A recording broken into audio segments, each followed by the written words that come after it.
Well, hey, good evening, beautiful people. It's yours truly, Tammy B, coming to you with another session of Real Talk with Tammy B and Company, the show where we are recording live so that you amazing people can engage with us via the YouTube chat.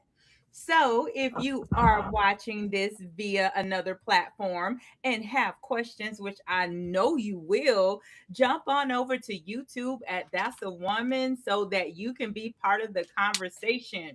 And if you are on YouTube, please, sir, please, ma'am, feel free to ask your questions and engage because I know the last time our guest was here, it was a very, very informative session. And I know we didn't get a chance to ask a lot of questions. So we want to go in tonight. All right.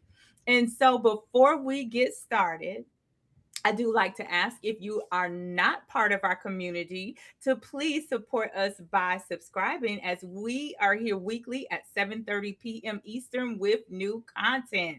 Also, if you enjoyed the conversation, which I am sure you will, please support us by clicking the like button and or sharing this with others.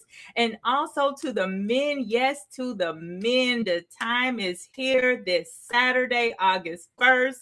Going down in the ATL is the Pause, Breathe, Bro You Matter Transformational Conference. Listen, I am excited about these amazing gentlemen that have stepped up to be a part of this experience to pour into you guys. And I promise you, you want to be in the building so you can hear firsthand what they have to say as well as ask questions. So, go to Eventbrite at Pause, Breathe, Bro You Matter and get your tickets today. Yes, today. And this is in collaboration with the Whoa Sister Pause movement. So listen, phenomenal things are happening at Studio House Atlanta, and it's dedicated for you, men, because guess what? You do matter, and we love you, we appreciate you, and we want you to know that we need you. All right. So listen, as always, I'm so grateful for you amazing people being here with us. Along with, yes, good evening, Salida Addison and Sarah MC. Good evening, Queens. Thank you so much for joining us. We appreciate your presence in the building. All right. Thank you. And so I'm always grateful for you guys, along with my man, Mr. Shelly Sims, who is our resident realtor. He was also the Pooch Pastry Dog Book Cookbook man himself. Good evening, Shelly. Hello, and good evening, ladies. Good evening, Hey. sir. Good evening. And our girl, Dr. Maya, again, she's running a little late, little glitch with technology, in which I'm probably going to ask Nekesha about that in a second. But so she will be popping on as soon as she possibly can. But in the meantime, I have to welcome back my special guest. Y'all know, like Nekesha, her spirit is just so it's just so sweet and so calming when I listen to her messages and she puts and she talks and it's just she's a so zen person to me. I mean, girl, when your things be popping up, I be like, look at my girl, look at her. How are you doing this evening, Queen? I had to return to center, but I'm doing good right now. I'm doing good right now. I had And an experience with technology. It wanted to kick my behind, I tell you, but it's good. It is all good right now. well, that is good. That is good. So, speaking of technology, you so let me ask you your opinion. And first of all, let me say this before I get into it because we may take off from here. Mhm. So, for those who are not familiar with Nekesha, she was here actually about a month ago and shared her near death experience, which was powerful. and how she came back with a different perspective on life. And so that has been her work. She's authored several books, which she'll, of course, get to tell you guys about. If not early in the conversation, at the end of the conversation, so that you guys can get a copy of it, connect with her, follow the work she's doing, because she's doing some amazing things out in the streets. Nekesha, what are your thoughts on Mercury retrograde? Hmm. It depends on who I am probably connecting with to speak about Mercury retrograde. But it's simply a perspective that so many people hold on to to allow them to think of, let's say, an energy outside of me that is harmonizing who I am. When I think of when I think of any one of these concepts of cosmic words that we use, I see it only as energy. So all I see it is something that represents helping me to harmonize who I am. And that's what it does. And you have certain time of the year that it depends who you are, which part of the world you are from, and your belief system that aligns you more, I guess, in a balanced state for you to be able to see things that are, let's say, aligned for you. And why does that happen? Because some of us naturally don't allow ourselves to return to center enough. So there are certain times in a person's life cycle. For example, Mm-hmm. some people will say, well, I have a cycle of 9 years. Every 9 years, it feels as if I go through a reset, which is kind of Mm-hmm. crazy, right? But some Mm. people naturally have this. And the reason why that happens energetically is kind of to reel you in. Imagine you left to go on a journey, which is our Earth journey, and all of this Mercury retrograde, all these words and concepts, they allow you to follow a blueprint and know that there's a particular time of the year or a particular energy that comes in that supports you completely. One, for some people, it's for manifestation. Two, for Mhm. some people, it is for recentering, Mhm. awakening, enlightening, and also for healing. And it's been Mhm. used by many different, let's say, aspects of this world and cultures in different ways, right? But because of the, I call it now, the great marketing scheme, many people use Mercury retrograde as something and kind of took the sentience out of it. Like it's something that I know that you don't know about. And I now become a guru into this thing that is supposed to support you. But it's simply asking us to be aware. Mhm. And what I prefer for people to do instead of only depending on a particular timeline or energy frequency coming in is to allow yourself to be aware. When is your Mercury retrograde? When do you feel most aligned throughout your year? When do you notice people pulling away from your life? When do Mhm. you notice things that you've kind of put aside, put a rug over it, and all of a sudden it feels as if a reset button was pressed? That is your calling card to say, okay, it's time for me to clean house, make room. These things don't serve me anymore. Do you understand? Yes. So, like I said, it depends who asks me the question. It really does. Because if I'm going to say this and there might be people out there who doesn't know enough about it, if I answer it in a particular way, it's going to allow people to try to deep dive, going down the rabbit hole only of this cosmic, let's say, occurrence, and it misses them doing a check within. And what does that leave them? Feeling more depleted, feeling as if they need to speak to somebody else, like a third party, to understand what it means to them. Do you understand? Yes. But if we Yes. understand 2026 is one of those years, 25 to 26, and going into 27 is one of those catalysmic years in a sense that will allow people to kind of face themselves. And that's the energy that's very strong now. For me, I call it the feminine energy. I don't call it Mm. anything else because it's a very nurturing time. Even males and females equally feel this. They want to be better than they were last year. They want to get rid of the things that aren't working for them anymore. So that's the energy that's more permeant now because of what's happening collectively. We all are kind of going through a year where I call it it's the year of the choices because we're kind of Mm. forced this year to choose. And in every aspect, politically, educational, health, family, personal, healing, we are forced basically to choose. So that's what we are going through now collectively, despite any other energetic influx that we always have on this planet. Wow. And I'm in a total agreement with you on the choices and the reflection, because it's interesting because I didn't even know about the next one, but I was just told last night about Saturn retrograde. So it's like Mercury is in the, it ended last week, which that affects communication and technology. And Saturn retrograde just started, and it's supposed to go on till December. And I was like, wait, I thought the person was wrong on their dates.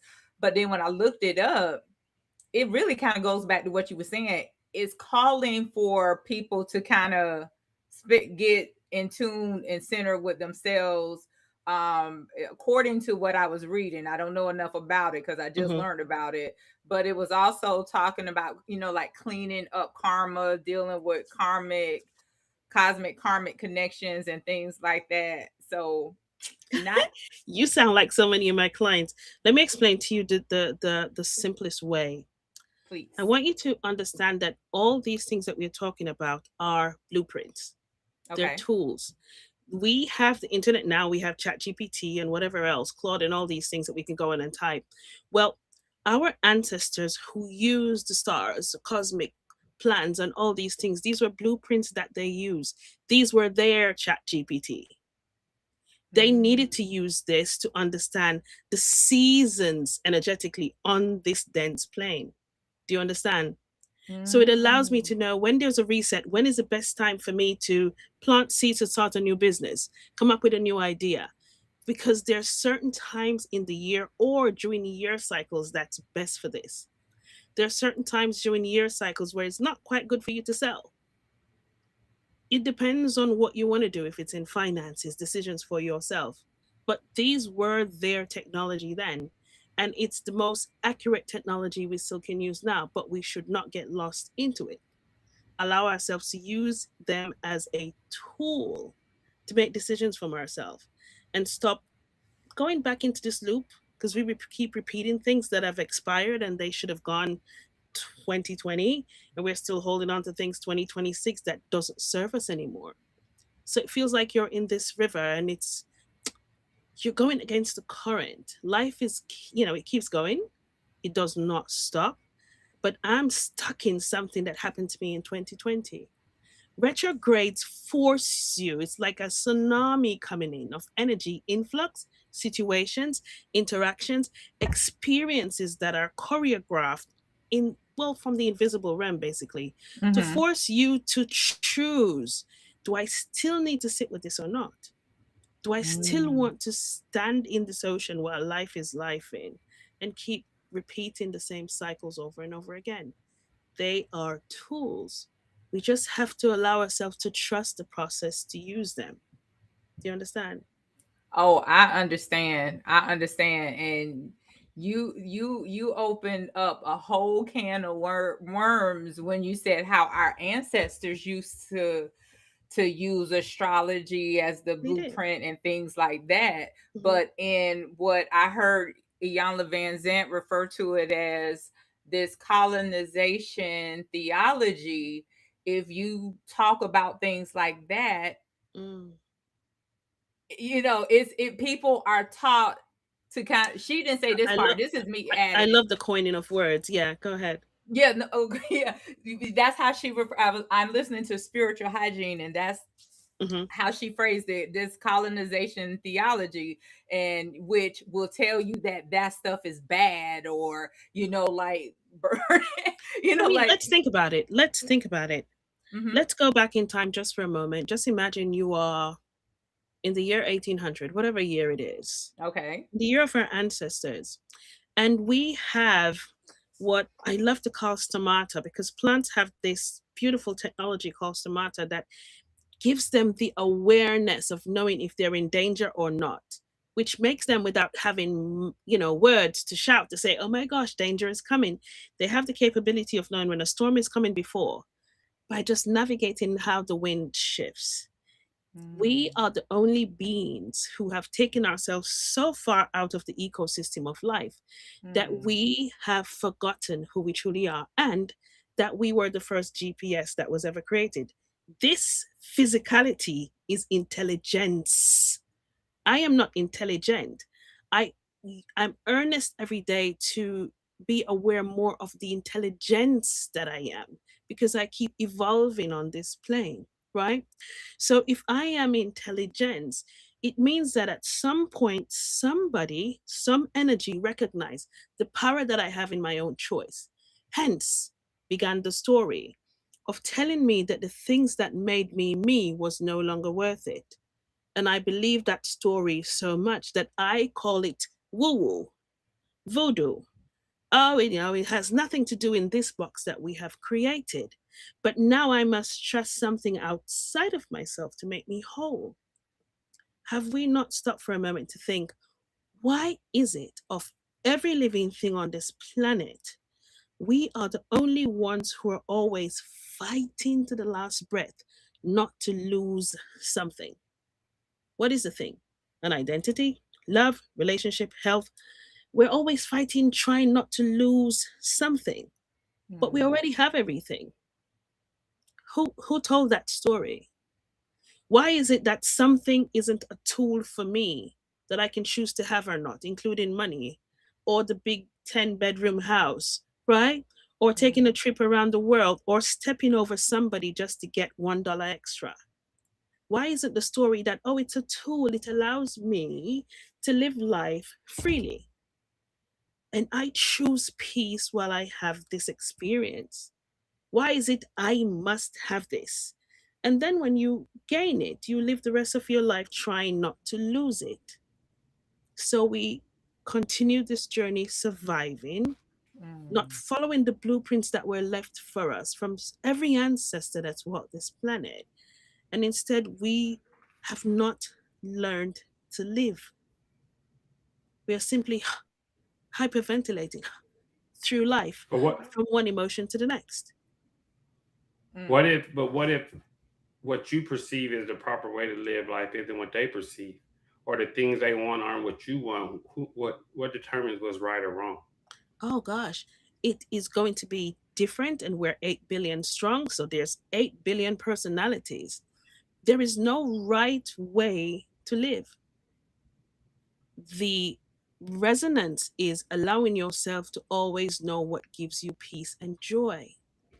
Right. So if say the 10-bedroom house gives someone peace or joy, them fighting to hold on to it is what they want. So they're Mm-mm. doing what's right by them. When the 10-bedroom house gives me peace and joy, I don't need to fight for anything anymore. I don't need to lose peace. I don't need to feel depleted and empty. Right, but no, I'm What? saying who what makes why do you think people are feeling depleted or empty or fighting to keep it? Why do you feel that way? Well, the people that I meet, myself, who did it years before. The So you're concept basing of your experience and applying it to the whole world's experience. no, you're you're looking at it practically. Let me try to return a little bit for you. What I mean to say is, I am not projecting my personal occurrence or experiences on anyone. When I speak of my personal experiences, it's always from my perspective. I'm speaking collectively and also energetically of how a human being sees this world. So when I say something like that, it's not saying, oh, you need to do things one, two, three, stop at five, and then go backwards. It's not a directive telling anyone what to do. The Right, only but directive is, let me try to explain to you. The only directive is each individual person should try to know their own story. That's the first thing. Secondly, when you identify what your story is, then you will be able to identify, does the choices that you make day to day give you joy and peace? And the reason why I say that is majority of us are living a life from the eyes of somebody else, the perspective of somebody else. And when we go to sleep at night, Most time we can't wait to take that mask off, to breathe, because we don't feel as if we're living to what we think is our fullest potential. Now, if my fullest potential may just be walking to the park, and that gives me joy. Somebody else in the very same household where I am, their joy or happiness could be taking a trip around the world. My ideology is allowing myself not to confuse responsibility for love, to make sure that the people that are aligned around my table, they also feed me spiritually and emotionally. Right. Most households, no matter how you want to look at it, they are not being fed spiritually and emotionally, which means there is at least one person in the household who has to wear a mask. And I'm doing it because I think that I need to do it to keep the peace or to make sure everyone's comfortable. So, what gives them peace is to know that they have the freedom to also explore life the way they see fit for themselves. So, it's not one thing tailored. When I speak or have clients, it's just meeting everyone where they are, and it's going to be different places, and allowing them to hear their own voice, to find out what they need to unmask, to see why you having anxiety, why are you feeling so depleted, although you have a 10-bedroom house. And it could be something as silly as something a child would want to do. I've always wanted to take this trip, but I don't have any support. I've always wanted to do this as a job, but I'm in corporate and I don't want to lose this identity in corporate. And they find themselves going on burnout. So it's not everyone, but the, I guess the common denominator is allowing every human being to remember that they have the power to choose for self. That's the key. Do you understand what I mean now? It comes back to one I thing. Everybody overstood has the and power to choose. I overstood that in the beginning. My Mm-hmm. thing was one person's chaos that might be their peace. Like you can't determine what we should be doing as a human being because we're all living life through another person's lens. Everything we know on this planet, someone else taught us that. So it's always from another person's lens because we've all been taught by something else or someone else. We're all taught by someone else. Right. So And it's as through you someone make else's your lens. choices going forward in life, does it give you joy and peace? It's important that humans, we understand that the choices we make, despite the things that we've learned, we're always Hmm. evolving. I've Right. always been an entrepreneur before. I never thought of anything else, right? I have But if friends, I have clients, I have customers who's been doing things for years, but there's a little thing that always nudged their hearts, something they did probably as a child that really bring them joy. And they were before very afraid even to think about it because what would the family think? What would my husband think? What would society think? I'm a judge and I'm ready to step down. And you know what? I always just wanted to have a garden. Something as simple and silly as that. But it brings her so much joy. But there is a fear of a perspective that I couldn't dare do that because what would others think? See, so it's not big grandeur decision. Most times it's very simple personal decisions. It's not for me to tell anyone what to do, but it's allowing them to hear their own self, to say, you know what, I can do it. I don't need to only choose to wear one hat. But what's important is every single day that I take this walk in life, I choose to honor myself. So, what you do to honor yourself, Shelley, every single day, that's what gives you peace, and you choose that. What if there's somebody else in the same space where you are who wish they could honor themselves in a day, but they don't see how they can because they haven't heard their own voice in a long time? What about them? So it is 8 billion strong, but my voice amplifies for those ones, not you who probably already knows, right, but for but the if one who doesn't, so if they can have a everyone, support system, mhm. so they can have a voice who's neutral, who doesn't have anything to gain. No, I But understand your do you purpose. understand what I Yeah, mean? yeah, I understand your purpose. I'm just saying everyone can't have everything they want in life, or nothing would be valuable. But I mean, then what is the value? The value is knowing that you have it and it was hard to obtain. That's the But value. what is it to attain? My perspective is not like that. Well, that's not true, because you wouldn't have. You still have the. You still work hard for what you have, so you work Yes, to obtain it, and you sacrifice some happiness to obtain it. So yes, that's just life. it is life. But see, that's not what I'm talking about. I'm not talking about rising and grinding for something that brings you joy. And we're not talking about just work either or career. We're talking about day to day choices in life. Hmm. Do you understand what I mean? Yeah, So in it's life, not that, everyone can't make the choices that make them happy hmm, all the time. it's never all the time. It's being aware, though, of when you're being pulled from that space of peace. It's impossible to be in bliss all the time. Oh, so you're saying a lot of people What's don't know that they're being important, pulled away? they don't know. The Oh, main thing, so that's why I started to speak with peace. What gives you joy and peace? You must know.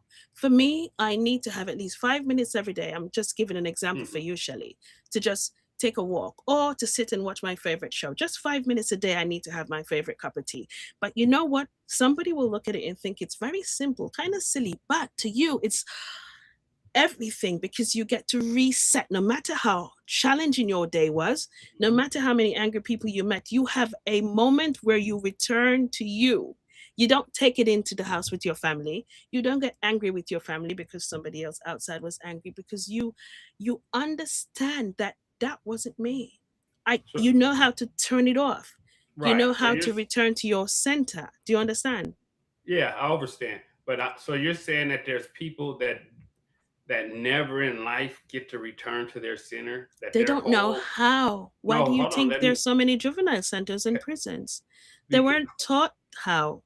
so Our so so parents my didn't question have the was, tools to teach us how. sure, sure, we know how, we just don't choose to do that. And those Well, people have moments where they are happy and they get to do what they want. They just don't have as many moments as others. let me take you on a little journey with me. The reason why we say, oh, I snapped, I don't know what I happened to me, I don't know why I reacted that way, is because we don't understand. And when I say we collectively, Right. somehow the marker was missed when the lesson was to be taught of how every individual should be accountable for their own emotional state. We don't teach children how to be aware of their emotional state. You're angry, shut up. Nobody wants to hear. Most people aren't learned how to process any emotion. And because of that, emotions becomes your enemy. Fear is not anyone's enemy. It's trying to protect you from something that you either don't want to deal with or you are scared of knowing what the outcome may be. And if that is not taught to be, I am feeling angry, what story comes with this anger? What story comes with this pain, this shame, this repeating loop that's in my life? There's something attached to it. It is a power of choice. But how many people will you speak to right now in a juvenile center who said they knew they had the choice? They have a choice, but somehow they didn't believe their own word or they don't trust their own internal GPS to know that nudge, that gut feeling that said, no, you don't. Emotions become so loud, they live outside of their sacred circle, not within it. No, So, I for agree. those of us who can return to our center to say, yep, he's angry. I'm sorry you're having a bad day. Because you recognize, no, I'm not. I'm not going to give him my energy today. We are living in a world where the biggest pandemic we have now, Shelley, is people who do not understand how to control their emotions. We are a reactive world instead of an observant world. We observe. And when you observe, you allow yourself the pause that you need, just a few seconds, to do an assessment if it's even worth it or not. But instead, we absorb everything and react to everything. And then we wait for all the dust to settle. And most times it's not the best way. And if you should look on this world and look at yourself in the mirror, you'd said, man, many things would begin to repair itself in a few months if this is a blueprint that people would understand they could follow. First thing is, you are very responsible for your emotions. Nobody else is. But most times you'll carry people on that stage with you because you're being irresponsible with it. And most people will say, no, I didn't, because it's their fault. It is never anyone else's fault. But you must understand the power of your choice. And the only way you'll know that power is to understand what gives me peace. What doesn't keep me up at night? What gives me joy and makes me laugh like a child? And I'm going to feed myself with those things and keep myself interacting with those individuals who are aligned with me. Because most relationships, friendships are misaligned. There are people who are trying to fit in and they're not energetically matched. And it will cause issues. It's not just physically what you see, you feel it. You feel things going discombobulated. Right. And I'm So happy that for those who know how to return, but I'm more worried for those who don't trust their own voice. so that further proves that in order for a world to exist, you have to have all things good and bad. So, You like have you a say, choice between no, all but things good and bad. yeah, of course you have a choice, but you need bad to know what good is, and you need good to know what bad is. So when you say that people don't fit energetically in this certain circle, their energy might be in the negative category, so that's where they should be doing negative things. That's the only way you'll know to appreciate the good things, because you have a negative thing to weigh your options against. I understand your perspective. Your words are like because you say need, and it's a very energetically charged word. Your earth experience will navigate to you the things that you focus your attention on. So Agreed. yes. However, every person in your life, no matter how much they hurt you, is your teacher. If we have no enemies, everyone is your teacher. And if you are my teacher, even if you did something atrocious to me, you had the power of choice to disagree with me and still have love for me, instead of disagreeing with me and hating me or hurting me in the interim. Do you understand? So at the end of the day, yes, magnificent. There does not need to be black and white, but there is a choice of black and white for some reason or the other. It doesn't need to be a balanced slate either. But It does everyone, need to yes, be does that. have their choice. It does need to be that, or there wouldn't be a black or white. Like No. if everything was say in a magic world, we all chose the best positive possible scenario Hmm. reaction, all good. It wouldn't mean anything if everything is that. It has to be a balance of black, white, good, Not bad. in this timeline. Not in this. Yes, I'm in this sorry. timeline. Not in So this so timeline. you It's think we could it's exist in breaking a away world in where this everybody's timeline. good? How would you know it's good if everyone does it? Because when you awaken consciously, and I shouldn't use the word awaken because then you might go spiritually, when you allow yourself to be so consciously aware that you don't need to choose the non-sentient choices, the earth begins to evolve and stop repeating itself in the war and the dismay and all the things that we're going through, which is why so many things are now, they call it disclosure, but it is a disclosure of self.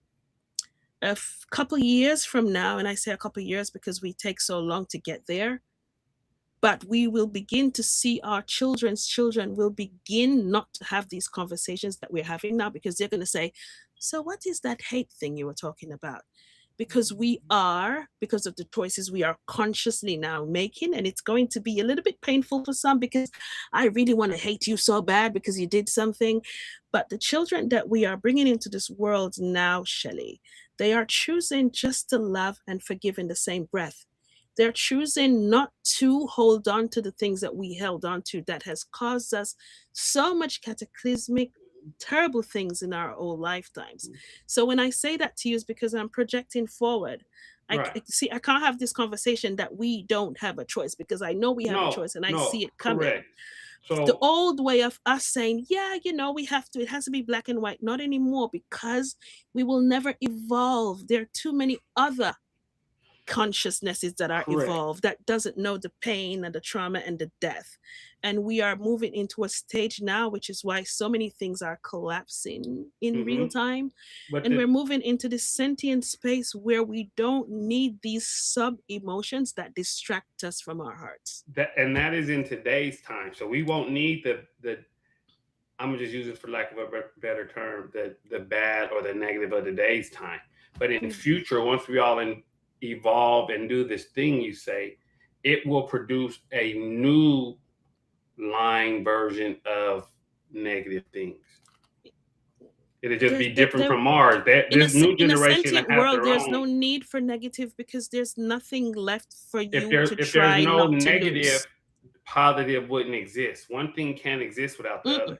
Mm-mm, mm-mm, Hmm. mm-mm. You're speaking from a scientific way. I'm speaking in a conscious way. And consciousness and science is basically swimming in the same boat. What Hmm. I'm saying to you, Shelley, is we're moving into a timeline that we don't need to feel as if there's something missing from me so much that I will use my most valued resource, which is the currency of my Hmm. energy, to project it towards you about anything that's less than love and forgiveness. And when you start to move from that state of awareness, where is the hate in that? There will be no stage for hate to live because there's no conscious awareness of me having something more than you or you having something less than me. When you have nothing left to lose, there's nothing for you to fear that you're losing. The reason why we have these sub emotions is because we are afraid of losing something. When you move to a conscious state where the earth is self sustaining itself the way it originally did, I have all the things that I need to survive. Technologically, I've recognized that I am sentient with every living thing, and the technology that we have chosen to partner with us is also sentient, which is Hmm. another beautiful journey in the next 10 years of us choosing AI, which one serves or not, right? Then we'll find ourselves with the earth as it sustains itself. I don't need to look at somebody to say, oh my gosh, I wish I had that. We're going to be in much more sustainable homes where we don't have to think, I want to go to Hollywood. I hate where I live. We don't have to think about the food that we're eating, to think of the PHARMACY because we're going to now only see FARMACY. Do you understand what Right. I mean? I get that, So but it's an evolutionary period we're walking into. And these conversations, well, they're important to have now for at least people to be able to understand that even though I may be going through a struggle now, I am the architect of that sentient world that already is evolving through our children because we So are the architects of these conversations. so are you talking about like the timeline that some many are saying is like around 2032? Um 2032 is still too early. 2032, you will begin to well, by see 2050 I hear it some changes. all. Not until about 2100, we are really stretching it far because we're very stubborn individuals. And because of religion and culture, we're still holding on to quite a bit. Mm. You know From the what? other side, the experiences I've had by the year of 2040, you will see almost like a split. And when I say a split, it's not a split of earth, it's not the way they explained it. Is Mhm. a split of people now choosing. There's going to be people who are in the conscious scene and they're more in sustainable housing and AI and all the type of stuff. And there will basically just be, I guess, in one space. There's still going to be those who prefer to still depend on politics the way it's been run, the healthcare system the way it's been run. They will still be going through cancers and stuff like that because consciously they choose that. Everything is a power of choice. It's not no right or wrong choice, right? Going beyond 2060 to 2070, then those start to kind of change a little bit because people, the younger ones, are coming to be more sentient. So, you know what? We really don't need to have that anymore. So, the younger ones in those states will choose, well, I prefer not to consciously go through this pain construct of the cancers and the this and the that. Do you know what I mean? So, to 2100, I always said in my community, if I don't come back any other time, just send me back 2100. I want to experience that for myself, right? So it does take us a while to go there. But the reason why it's so important for us to have these conversations now, if we don't, we still almost delay the process of getting there because we're the ones who begin to speak about it. We're the ones who start to actively and consciously project excitement towards it. Because collectively, if we become excited about that space, that timeline, it kind of choreographs it. We start to partner the choreography of that time that's coming in. Do you Oh understand? wow. That's okay. So that is some good information, and I definitely want to dig further, but let me read these comments, and Sure. because some things you said also too sparked some questions that I had. But I want to say good evening, Queen Sylvia. She put, I believe I have to, and these comments have been there for a while, so probably I'm going back a little bit. I believe I have to think that I am living in abundance in order to manifest that abundance in my life. There is no need to worry about anything. And she also added, poverty, disease, and sorrow are the results of ignorance of the law of supply. And then she added, the law of polarity is always in play in our lives. Hmm. And then Sarah MC says, I people watch. And SC Goddess says, state of blissfulness. So good feedback. Hmm. Um, you mentioned multiple lives. Let me shift the subject because like time is, it moves in rapid speed these days. So, and you also mentioned like religion and culture, and there's this question that I wanted to ask you that is not talked about. So let me ask you this. Yeshua, aka Jesus, for those who Hmm. don't know him as Jesus, did he ascend in his one lifetime, or did he come multiple lifetimes? Multiple, not in the same form, but in consciousness. And in this timeline, consciousness has spread across every culture because in this lifetime, it is debunking all religions, all culture. Because Yeshua did not do something for one type of people, it was done for all beings, whether you are aware of it or not. So you will find that that consciousness is stepping forward in cultures you wouldn't expect it to, coming up in conversation in spaces where you don't expect to hear it. And all I ask people to do is feel into that truth, feel into the message. You will allow your internal GPS to guide you if this message is true or not, because you will feel the expansion of love within you. But this lifetime, it's almost like it's splintered. You know what I mean?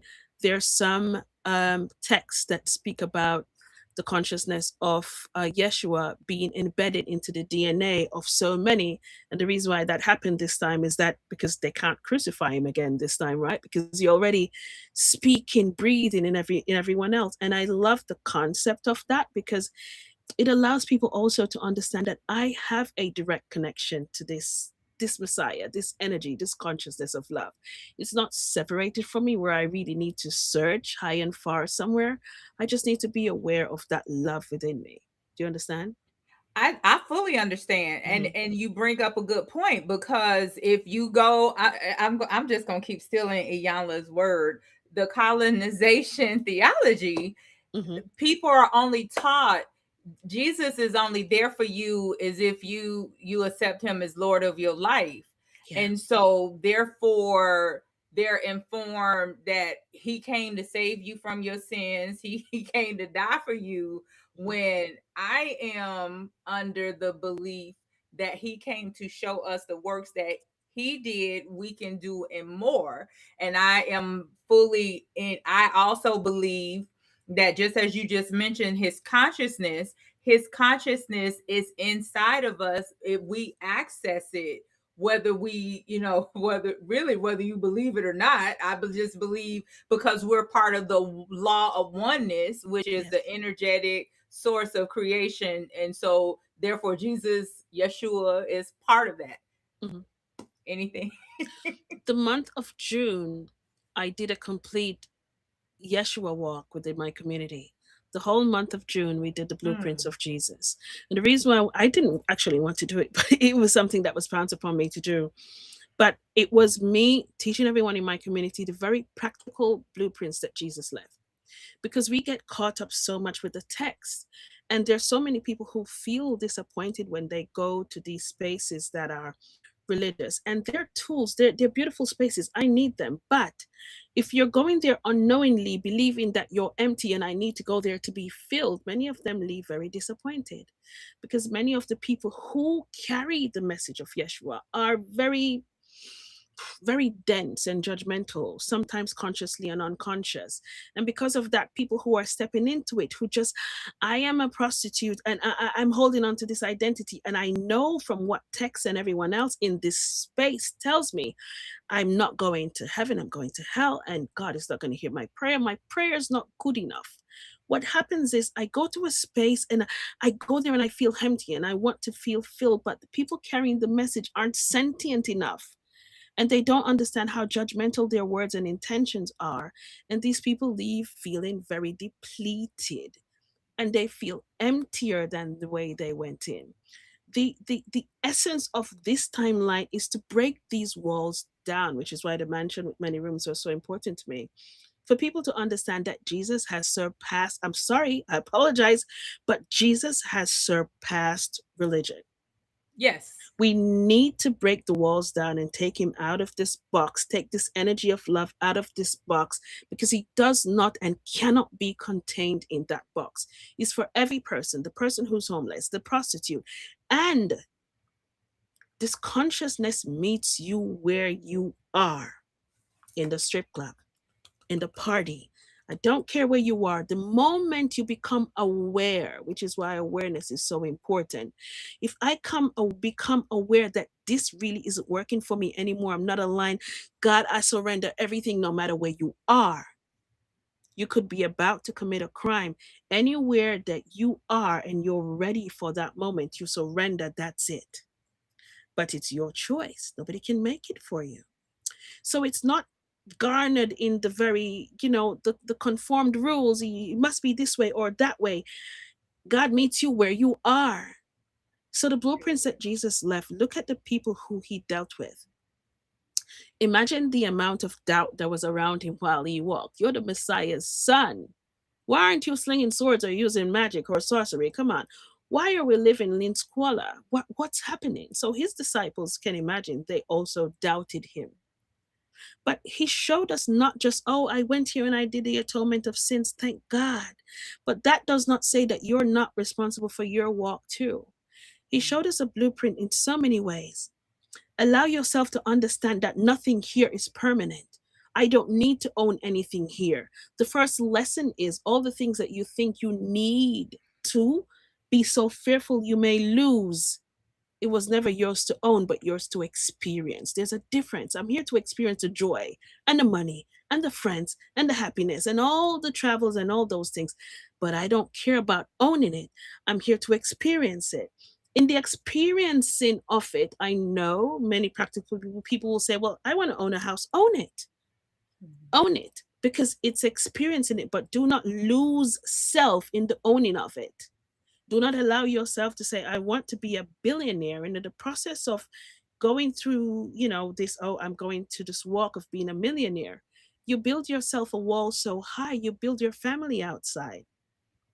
What are you going to do with all that wealth and money? Because you stepped over everyone who really cared for you in the process. Be aware of the things that still bring you joy and is worth it for your earth experience. So Jesus showed us that one thing, but he also showed us that we should be very accountable for our emotions. People say he never got mad. He knew when to walk away. That's why he never got mad. Mm. He knew when to separate himself and create space from anything and anyone who was pulling him from his center. He always retreated. He went to the mountain. He went by himself. He returned to center. He went into stillness. And no matter what you go through in this world, your struggle, your strife, he also showed you, you still will be okay at the end of the day. Nobody needs to promise you anything. You don't need to try to go for anything beyond yourself. Try not to lose yourself in the exchange of anything. So if he taught us anything, it's fair exchange. What is fair exchange for me is different for somebody else. But if I am projecting my energy to you, if I'm telling you that I love you, I expect to be filled equally in some way. Otherwise, this is not working. It's not fair exchange. Same thing for money, friendship, partnerships, business. So if this beautiful being left us blueprints, why are we not doing the Jesus walk every day? One foot in front of the other. We're not perfect. But But then I you choose know every what? day. But you know what, Nekesha, I feel the reason that people are not is because there has been so much condemnation and judgment surrounding it that people have a hard time They because can't even it's call the like, name Jesus. I know. So you have to They believe in can't even call Jesus the for name. this? No, absolutely not. That's an example. Oh. Absolutely not. The reason why I did the Jesus Walk in June was in my community, many of my members are of that faith. But if you should understand, every culture has a messenger that left the same blueprints. There's not just right, one. But we speak Buddha, about Jesus because it's a very Yogananda, all familiar of them. story, right? It's a very familiar one. But remember, all these masters brought the same exact blueprint. It Yep. was like leaving breadcrumbs. Say, okay, if sickness comes, this is what we're going to go through. And remember, we still dealt with the murderers, and Jesus had the murderers, he had the thieves, he had all the people around him. Did he not? He didn't judge them because he understood that if you choose to take this walk and it's going to be sentient, I meet you where you are because you are my brother as I am your keeper. But so are other masters who gave these messages, right? Mhm. Does it mean that we can sit back now and say, oh my gosh, I can never be like that? I don't want to be Jesus. I want to be like Jesus. I want to take the walk consciously like that. Or another master. Doesn't matter which culture you come from, but it's allowing yourself to know one thing. We were never here left alone in duality, the way we say it, to say, oh my gosh, we were left here to struggle. We were left here forgetting, according to what so many other people say, who we are innately because we, as Shelley said, always learned something from somebody. So the first language we learn as children is fear. Don't do that, you may fall. But a child, before you start to teach them language, isn't very fearful. And they don't know hate. They don't know regret. They don't know pain. They know that if I get hurt, I cry because that's my physical reaction to it. But if you are the one who pushed me down, I'm going to hug you and I love you anyway. A child only knows love and forgiveness. Imagine that world. Imagine a child's world. Put 10 children in a room right now and just imagine that's the whole world. Different cultures, creed, no matter what. That is the world that we're stepping into. They And don't see color or anything else. However, because we had to teach them the best we knew how with the tools we had, we taught them fear because fear was already embedded in this language, no matter what country you're from. And fear tells you, don't do that, maybe. What if? Those are the fear mongering words. But your soul is always saying, why not you? Why not try? Why not trust? Why not me? We weren't taught to listen here. We were taught to project from here. It's okay.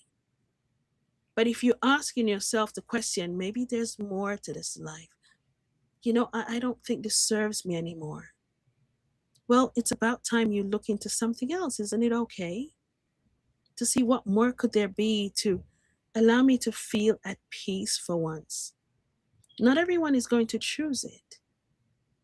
But if enough choose it, if enough choose to see themselves in the mirror without the mask they've picked up along life, being in trauma, hurt, pain, all these things, and finally can catch a conscious breath to be aware that, man, I'm sitting in answered prayers. There are things that I prayed for a year ago I never knew was possible that I have now.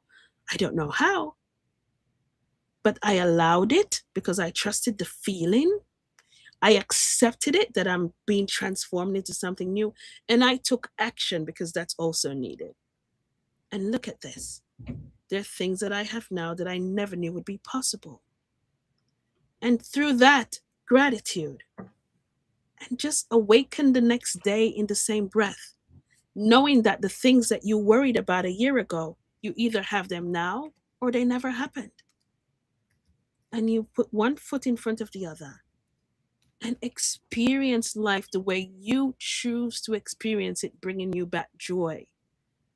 And if you're not living in joy or choosing or having the freedom to choose joy, there is a disconnection in your life, either through someone, a memory, a story, or you fearing yourself. And I know it's not easy to say, oh my gosh, I've lived this way for 30 years. How can I change? You change by just simply saying, I just choose to honor myself as much as I can every day, just 5 minutes. Start there and see how you feel for that 5 minutes when you just honor yourself, take everyone out of the picture. I'm doing something for me. And it becomes addictive, and that's a good addiction to have. To do Absolutely. something that brings you joy. Absolutely. Absolutely. Okay, so to that point, okay, so we established that Jesus, or aka Yeshua, his consciousness was here multiple times before he was crucified in that life. Um, one of the things that I have heard, and I would like for you to answer, and it doesn't have to be a long answer, but just want to get your feedback on it. Him and Mary Magdalene. Mary Magdalene got the reputation of being the prostitute, but it has been, especially from the book of Mary that was omitted from the Bible, the Mhm. Gnostics, that Jesus and Mary were a couple. Are you able to speak to that? Without striking most controversy, I'm going to speak this with all due respect to everyone else who believes differently. I Mm-hmm. also believed differently before, but after the NDE and all the interactions I've had, I find out that there is a profound story between Jesus, Mary Magdalene, and Mother Mary that has not been talked about at all. There are some cultures who still hold on to it, but ours, for some reason, has let it go, and we find it very atrocious. But Mary Magdalene represents every woman. So I Mm-hmm. want the woman who is sitting here who's been accused of something you're not, or who made a mistake and you can't get out from underneath it. I want you to understand that you carry the Mary Magdalene consciousness. That's the first thing. From everything that I have learned, Mary Magdalene and Yeshua, yes. But many people will not accept this, not for another Exactly. couple of years.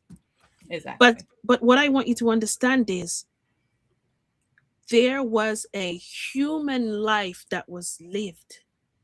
There was a human life that was experienced. And there were women in those times, I want you to remember, that were living in the most barbaric times. They had no voice. The voice that a woman has now, I want you to say, I give gratitude to the Mary Magdalenes and the Mother Marys of this world. They began to orchestrate the architecture of women who has voices now.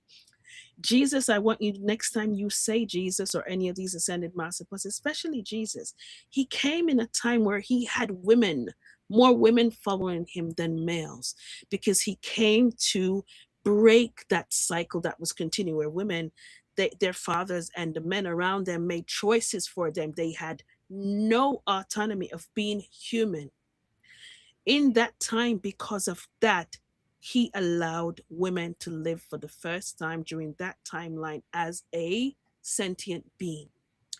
In that time, women, because they were so much nurturers and they were ostracized, I guess, from society, they were still one with the ecosystem. They would call them witches, sorcerers. They were connected to everything. So they were all the names that you can call it. They knew things that were happening before because they were connected here. They had no Mm-hmm. choice. They didn't have a voice. And because of that, they went to this voice. Those were the ones who walked with him mostly. Now, without doing everything too crazy like I'll do in my community, I'll give you a really quick crash course. Because of that, they taught him a lot, Jesus, about nature.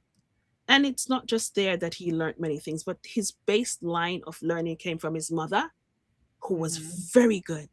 She was a medicine woman and she knew everything, all of it, everything that you're talking about, consciousness and stars and cosmic, she knew.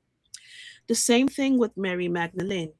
So we must understand that as he lived, yes, they lived together. But that's from my perspective, not yours.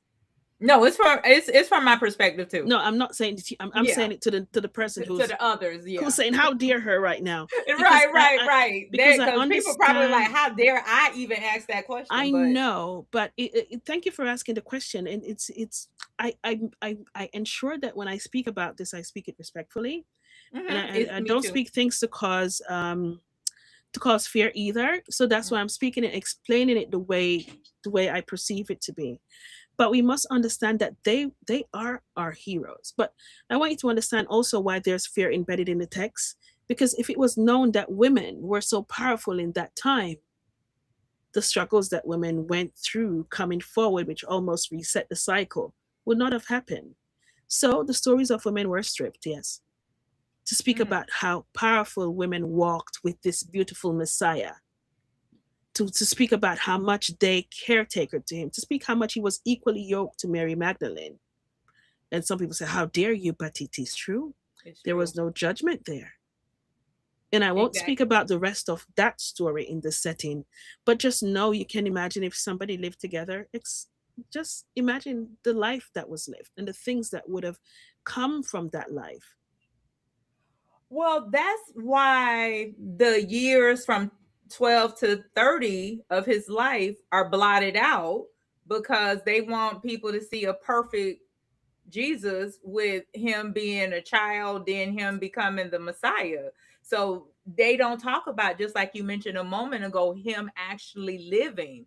And I feel people struggle with their mental health because they also feel they're searching for this perfection that Yeah. they thought Jesus did when Jesus lived his life as well. I mean, fear. Yeah, The texts were written in fear. There absolutely. were energies who, let's say, upon men who wrote the text, who understood, if I write this text and I write every single thing that happened, all the things that Yeshua learned along the way, all the travels that he did, he learned a lot. He's not Hmm. just the way people put him to say, oh my gosh, he went through this and then the struggle. He had a really full life. Hmm. He had support. He had a beautiful family support that's just been stripped away, right? And he learned with the greats that you can think of. Many, you speak about an ascended master now with Jesus in one line, and people will say, how dare you? But Jesus sat with these people. He He did. learned from these people. He did. And they used energy then for sentient reasons. They use it for light, for good deeds. They didn't use energy for dark magic. They used energy to help. You know what, Nikisha? To that point, like I first learned years ago of Jesus studying with Buddha, where Buddha and all them, from the Yeah. book Seth Speaks. Are you familiar with that book by No, Jane Roberts? It was no. written in 1970. So Seth is a from the other side. He's a spiritual being that a lady by the name of Jane I'm aware Roberts. of Seth. I'm aware of Seth. Don't know Yes. about the teachings, but I'm aware of the name Seth. Yeah. Okay. Yes. So yeah, because Seth is probably still around. I'm aware Like of it. Yeah. Oh Yeah. my gosh, I love to hear Theo. Oh my god. Oh my god, I love Theo, but Hmm. that's not for everybody.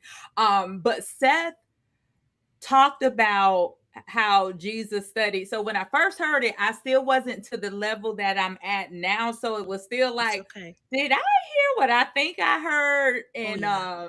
later on I did find out, oh, Jesus did Yeah. go to India and study Yes. with all these other places and was here multiple lives and this, that, and the other. But again, that this is I everybody just Just remember one thing. He came for an assignment. Yes, as He we accumulated everything he needed to hmm ensure his experience to understand and also evolve through this assignment. And he carried it through in such a meticulous way that despite what's written in text, there's nothing here for us to blame or turn our backs on. Everything is a tool. Just allow yourself to see his life, even the little that you know of it, and understand there's a perfectly curated blueprint that he left that will allow me still on my worst day to remember it is going to be okay. it is gonna be To okay. remember I'm not walking alone. To remember that ask and it shall be given. To Mm, remember once a man, twice a child. All these beautiful things to understand that to go to the Father, it's from within. There's nothing to seek outside of yourself. And these blueprints, we override them every day with the noise outside our circle. These ascended masters do not live outside the noise. They, as much as they can, and the ones who are living in bliss most days, please see where they are. They're up in a mountain somewhere away from people because people listen, people get you mad sometimes, okay? But we listen. are living in a blended ecosystem. So emotions will come up, but to be aware, what message is this emotion carrying to me right now? And is it a threat that I need to react to it? So Mhm. allow yourself to keep doing checks and balances every day like you do your books. You want to make sure that you don't lose a dollar. Make sure you don't lose your energy currency. It's your most valued resource. And if you deal Mm. with your energy currency the way you deal with money, you'll be quite fine. Oh, love that. So something else, and Shelly, let me know if you have anything that you want to say. So say because you were talking about the women and being silent. So on the first Wednesday of the month we have Wisdom Wednesday, and when I would mention Queen Sylvia is our instructor per se, our speaker for Wisdom Wednesday. She always brings us a lesson. A while back, her and Miss Penelope talked about the Sibyls, which were are you familiar with the Sibyls? Mm-mm. Okay, so they did a study on that they were the first. They were Miss Sylvia, put it in the chat because I don't want to misspeak because it's been a while. But they were like the goddesses. They were like some of the original goddesses, and then when their sons were born and they taught their sons like the universal laws and spirituality, they overtook them because of course they were the stronger species. Mhm. And that's kind of how, like one of the scenarios that came into play. But I'll if she's still with us, I'll allow her to explain that. But then also, are you familiar with Elliot Eli Jackson? No, no names. So he actually channels source energy. He Hmm. actually directly channels source.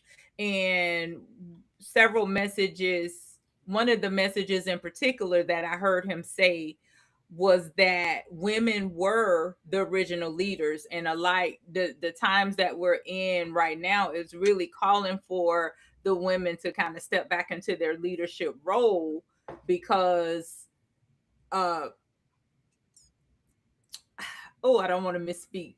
So I'm gonna stop. But it was really what he said kind of made sense Hmm. because it's like, when you think about it, we're here to master both the masculine and the feminine energy. But one person, people get, predominantly one, predominantly other, and that is probably where a lot of this chaos is coming from as well, because I feel that we're here to nurture both. But I think the chaos comes because we identify a lot with singular units.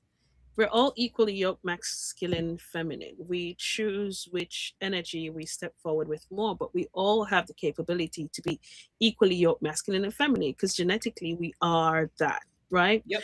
When so even when I connect with my guides, it doesn't matter what kind of information comes through. They don't see singular beings to say that's a man, that's a woman. So it's not that there are women who are meant to lead or women who were the leaders. Feminine energy is what led, because the feminine energy here took the earth, the planet, every single planet that was there, because Gaia works one in one with the feminine energy more than the masculine. Why? Because it allows it to be self sustained. The feminine energy ensures that it's life first, technology second. The masculine energy, technology first, life second. There we have a huge imbalance right now. And Mm-hmm. until we understand the sentience of, okay, it needs to be life first. And the only way we're going to do that is for us to input and allow the feminine energy to be a little bit more than the masculine. Otherwise, we won't really much have a planet to enjoy technology, will we? Right? So It- it's the reason why, and when these messages come in, remember it's in the open field. We have to translate the message in this language, right? So it's not a singular person or oh my gosh, the next woman leader is going to be, the one who's going to change. That woman leader may be driven by more masculine energy than feminine, right? So it's just Mhm. allowing us to know it's not one, it's collectively for us to now start to see the place and everything around us as us. So I'm seeing Mm, everything that's happening in the planet where there is drought, where there is war. It's also me. How do I want to change that? Let me change that by the choices that I make right now about my family, my community, my school. You start small and we input that type of nurturing ability in everything and it spreads like wildfire. Do you understand? I do. I do. Okay. Okay, so I definitely want to make sure I get in a couple questions. Okay, so real quick. So Miss Sylvia put the book entitled The Sibyls by Mommy Wata explains this better. These women were supposedly the first humans on earth. The history of Christianity, i.e., the Council of Nicaea, explains Christianity history. Um, hmm that will explain the onset of Christianity, oh and you will yeah. understand how much lacking of Jesus is in there. So Oh I'll leave gosh. everyone else to do your own research on that. But if you start there, that's not the beginning of time or the beginning of Jesus, but that's the beginning of the orchestration of how you are led into religion right now. And then if you'll allow yourself to be open minded, you will see the lack thereof of the blueprints of Jesus that's in it. However, you're still left with the stories that will still help you to navigate this world and experience the best life you can, right? Yes, yes, yes. Love it, love it. So one more question before and then I'm gonna get out the Bible. Are you familiar with Lilith? The energy of Okay, Lilith, saucy say that mouth. again. The energy of Lilith. The energy of Lilith. Hmm. So there has been a question or there was something circulating that Lilith was Adam's first wife. Is there any validity to that statement? I've connected with the energy of Lilith before, and she is also one of these energies that has been coming back and forth, that has had many lifetimes. She does speak about having a lifetime within that timeline. Mm, She is very prompt and abrupt, and I call her saucy mouth because it's that energy is just a little bit different. But yeah, she does have a lifetime or energy that walks in that timeline. okay. Yeah. Okay, but we can't say for sure that she was Adam's first wife. No. Okay. All right. I like that. Shelly, come on, because I got a deep question that I'm ready to ask. So Go before ahead I and ask ask it, it. Go ahead and no, go ahead, because you were smiling. Go ahead, because this one's gonna probably take us a minute. go ahead. Okay, hold on. Miss Sylvia put Mama Zogby is the author of the book of the book. Okay. Um okay. Probably the history of Christianity. So I was trying to process that queen. So okay. Is it true that every experience that we're having, good, bad, or indifference, is something that we created from our non reality? In other words, I heard a lady, no, no, no, I said that wrong. there was a lady who I heard her NDE experience, and Mm-hmm. it was like a total wow to me. Mm-hmm. She was taken back to her pre-life selection, Mm-hmm. where she saw herself choosing a super hard life, a life that was so hard that the average, that was kind of what one would think would be too much for one person to experience. So she found herself, she said she was in like a room with cereal boxes, and she was like, "Oh, give me some of this, give me some of that." One of the box you smirk, you smiling. One of the Yeah. boxes that she pulled off the shelf was, all right, guys, I hope y'all ready for this, but this is her story. She pulled off the shelf where she was to be molested as a child. The orb that came off with the box was her abuser. Mm-hmm. And she said, really, that person and her loved each other, but in a previous life, she abused him. So that's why he was being set to choose her, I meant to abuse her in this life. Mm-hmm. So um can you talk to that, because I know when you hear stories of things that happen, the good things happen, the bad things happen to good people, children, things of Hmm. that nature. Could it be Everything, they came to experience these things? everything, everywhere, all at once. It is challenging sometimes to explain consciousness and life and the life journey just in words, which sometimes when I'm finished explaining it, I feel like I still gave injustice. Now, every person who's here in this physical container, our bodies, there has always been a master plan before you took this form. The consciousness that you are, I want you to remember that you are already unlimited in the resource of love and light. You don't need the emotions that we were talking about before. You don't need any of these physical experiences as a consciousness. The moment you decide, which a soul does, to take on a form, which imagine this bottle is your human body. In the bottle, the water that is here is your consciousness. This consciousness comes from source. So imagine the ocean is source, never ending, and I simply took form. I am still a part of source here.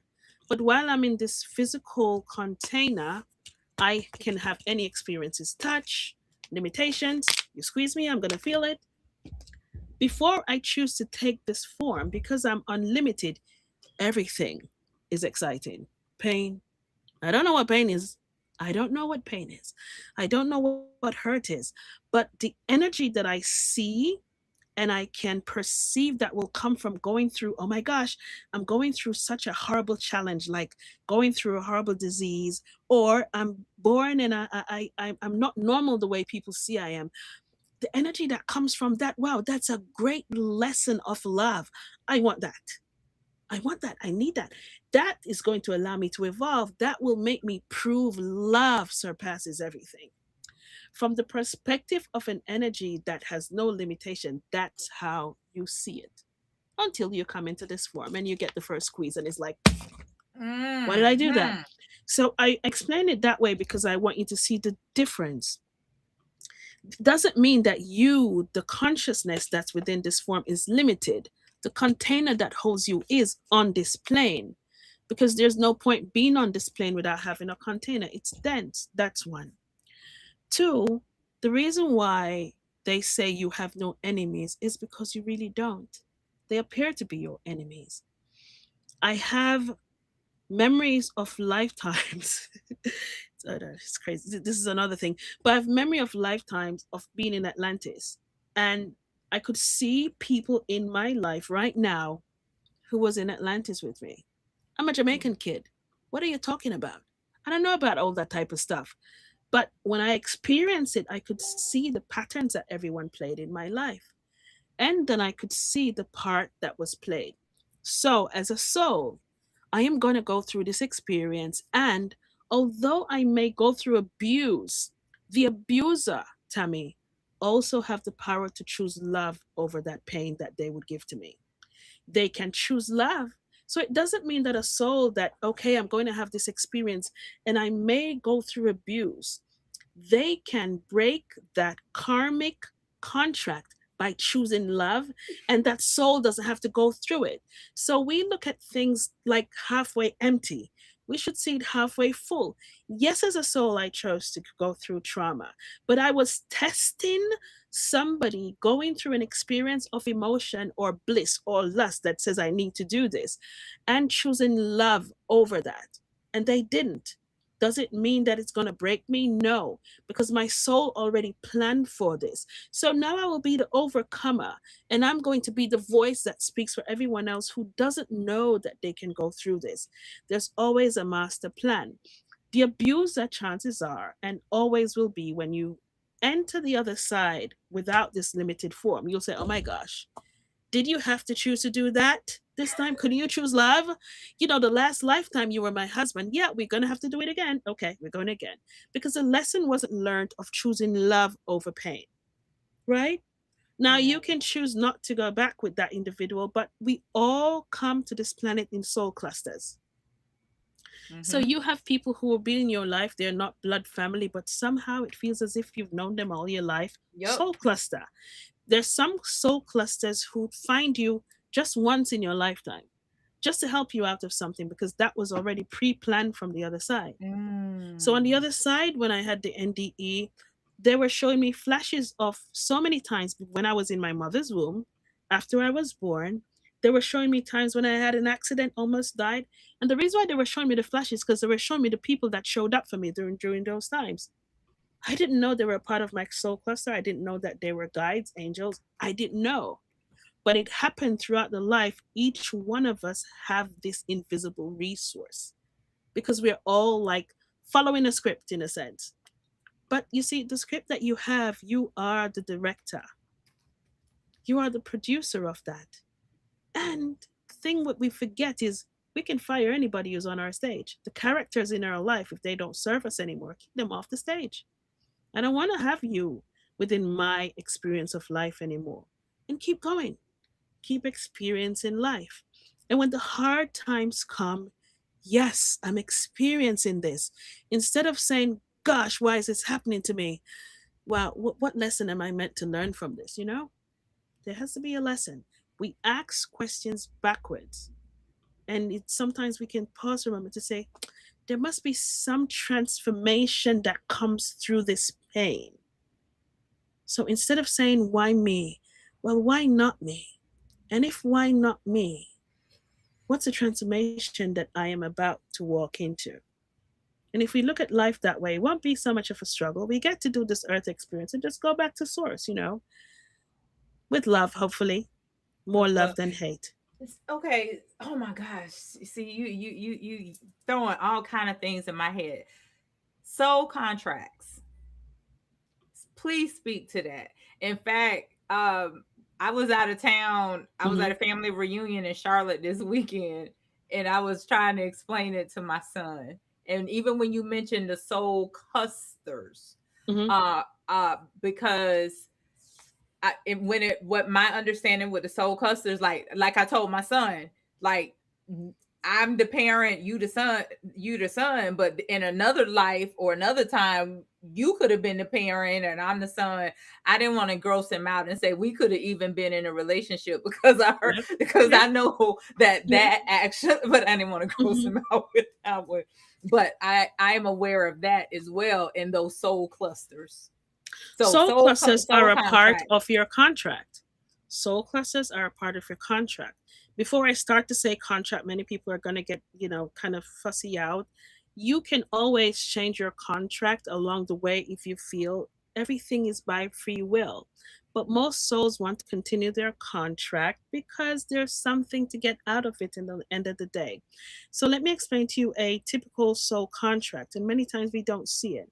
For example, a parent who has a child. You have one child, and you were going through life. It took you a while before you could conceive, and finally you conceive. But the child that you conceive, there's something the world, this physical space, says wrong with this child, and they're not perceived in the same way. And then you start to question yourself. I'm feeling this struggle. I don't know why. Do I, have to go through this experience with this one child? And that becomes a soul contract because you don't know yet, but this child is in your life to prepare you for your mastery, because you are supposed to, let's say, have your own child center, or you're supposed to run your own hospital that deals with children, right?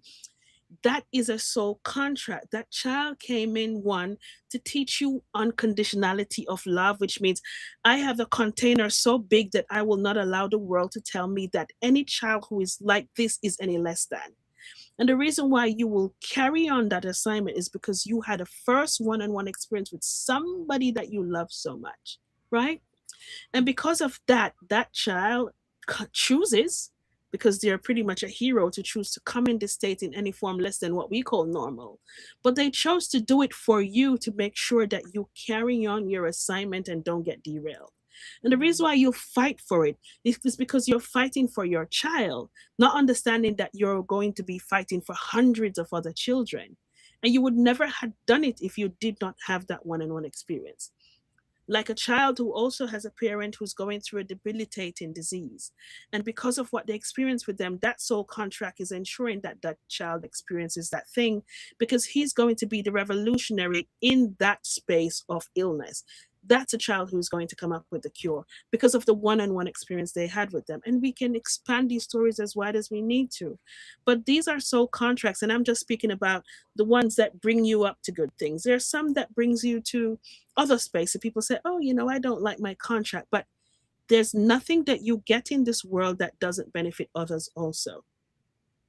Your struggle also benefits somebody else, no matter how it done, not for good, but to see your struggle and evolve through experiencing it with you. Do you understand? There is somebody, I have a client who's pretty cool, right? She went through stages of abusing substances, right? Mm-hmm. And in a regressive state, she found out that this person that she used to meet at the park is actually somebody who she spent many lifetimes with. And their contracts, just the craziest thing, was to ensure that he was going to be there if she ever derailed into substances, to make sure that he set her straight. In a park, Mm. homeless as heck. And she would not have thought about that, but he Wow. ensured that he was in a state of so much disrepair the last time she saw him. She straightened up so much to say, I will never allow myself to go so low. And that Wow. is a contract that allows you to continue on the journey where you are. She's now setting up a center that helps adolescents and children who are going through all these things so they have a safe space to go. She would never have done that. Now, you may say, why do we have to choose it? Because you just felt as if it was going to be fun. R- You felt as if I'm not going to go. It's okay. I can deal with it. I know love, because as a soul, you don't know pain and suffering. So when you look at, let's say, a byfield of, okay, this is your life. And as a soul, when you're selecting your life, well, this is my perspective. This is what I experienced. And I'm writing a book about it now. When you go through your, I guess, your choices of what you want to experience, you do have caretakers who do tell you that's probably too much for one lifetime. And most times you want to pack it on to say, no, I want to experience this and that. But you do go through a channel basically of choosing. Okay, so these are the people who are going to play part in your life. You're going to these parents. You want to choose these parents. Okay, you're going to choose this parent, right? I have another case where there's this woman who she couldn't have children, but Mhm. she was meant to have a child in her life. And Mm. in this country, she could not have children, but the child who was meant for her still chose to come to another woman who she already knew was not going to keep her. in another country. And it was choreographed in such a beautiful way that at the time when this woman was ready to be a mother, although she couldn't conceive, somehow got connected to this child in another country. And I never forget, she said, Nikki, because the moment I saw her, she just felt like that child because she's been dreaming about that child all her life and felt so depleted. I can't have a child. I hate it. Why me? Why me? But she didn't know. There was already a soul contract making everything work for her. And when she met this child, it was the same face that she was seeing in her dreams for all these years. Never knew she existed, but it was choreographed for a mother to have her who wasn't going to keep her, and for nobody else to have her but this woman because it was just choreographed that way. This is the invisible world that we live in, and we get caught up on a phone, right? There's so much more happening in the backgrounds. So if something is happening in your life right now you don't understand, stop for a moment. Wait a minute. I need clarity in this. What truth am I not hearing right now? Why am I having challenges with my child? Your children come for two things. They come to mirror you or Yeah. challenge the daylights out of you. The challenge they challenge you is because they're saying, I am coming with a saucy mouth because you're not speaking your truth. They come to show you this is exactly what you are. You're dysfunctional in your mind, although you're telling me you're okay, but you're not. So I am showing you the dysfunction outwardly. Or I am coming here to tell you you chose this lifetime not to be the one who's going to be the pushover. So I'm going to show you by pins and needles unconsciously. Most of Mhm. them don't know. But the children that you carry, you are simply their caretaker. You can't fix them, you can't change them, but you can learn from them. So we must try to. So, okay, that wow, this is so good, and I want to read these suggested books in the chat. Miss Sylvia put Edgar Casey's book on soulmates, unlocking the dynamics of soul attraction by Kevin Todashi is another great book on this subject. And A Soldier's Dream, Good Evening Queen, agreed with her. And then she also added, check out the book Sacred Contracts, Awakening Your Divine Potential by Carolyn Miss. Mm, So, as you thank you for those books, Queen. So, as you were speaking, like even the people that came to experience grief. So, I know a person who lost their spouse a couple some years ago, mm-hmm, and probably about 2 or 3 years now. And the grief is so heavy, partially due to some form of guilt. Don't know what it is, but none of my business. But the grief is so where it's like they're having the hardest time of becoming being happy again. And then recently I had some loved ones that lost their son, and of course with that being fresh, that's hard. So for people that, I feel, because death hadn't really been explained to us as not being the end, yeah, because of that fear and that everything that you talked about. yeah, Not saying that death should be easy, because I still believe that we're here having the human experience. However, I think if people understood that, one, if you get on the frequency with your loved one, you could communicate with them. I'm not there yet, but that is, that there's people that can do that. So can you kind of help people with the grief and the loss? Because mm, I don't it just it breaks my heart when I hear like people not wanting to be happy, not wanting to live their life, because I really feel your loved one would want you to be happy. Your loved one would want you to live your life. yeah. Everyone, I believe, wants to be happy and yearns to be happy. The first thing to understand is, and it's very challenging. It's a very touchy topic because Mhm. death is not telling you that I have lost someone I love. Death is a messenger and it tells me that I've lost the ability to feel, see with the physical eyes, to touch, love, it teaches me that I've lost that. Our minds aren't able to compute it because death says final to us in our stories, right? Mm-hmm. The first time I argued about death, and I argued about it a lot, was Mother Mary said to me one day, she said, well, every night you go to sleep, what do you do? I was like, I sleep. She says, no, you practice to die. She said, every night I've heard human that being goes to before. sleep. She says, you practice to die. And every morning you awaken, you return. You return and you awaken to a new experience for you to choose. So she says, love surpasses what you call death because the form that you have chooses to transform itself back to pure love. Who is left here still has an assignment. Who is gone will now add to your army of the invisibles. Some family members choose or loved one choose to go, no matter how the exit point comes, choose to take that exit point because their assignment either continues through your experience of their death or their assignment was complete because they completed what they were needed to do. Now, even if somebody completely cut that life short, now remember, we don't carry on the weight of what that person chose to do. Because when we do that, it belabors grief. And that's where we get stuck in that puddle of, I can't move on, I don't know where to go. The first thing your practical mind will do is tell you, how can you be happy when that person is gone? And if that consciousness could be able to have you hear through your heart, they would say, I am okay, I am still here, live. How do you say it to somebody who's physical in the space and I can see all the things they used to have? It's not something you can ever explain. It's something they must experience themselves. And it requires for them to do the same thing. Allow yourself every day to practically have this body go through what it calls the grieving process without becoming the grief. What I mean by that is, if I become the grief, it means that I can no longer do the things I normally do for joy.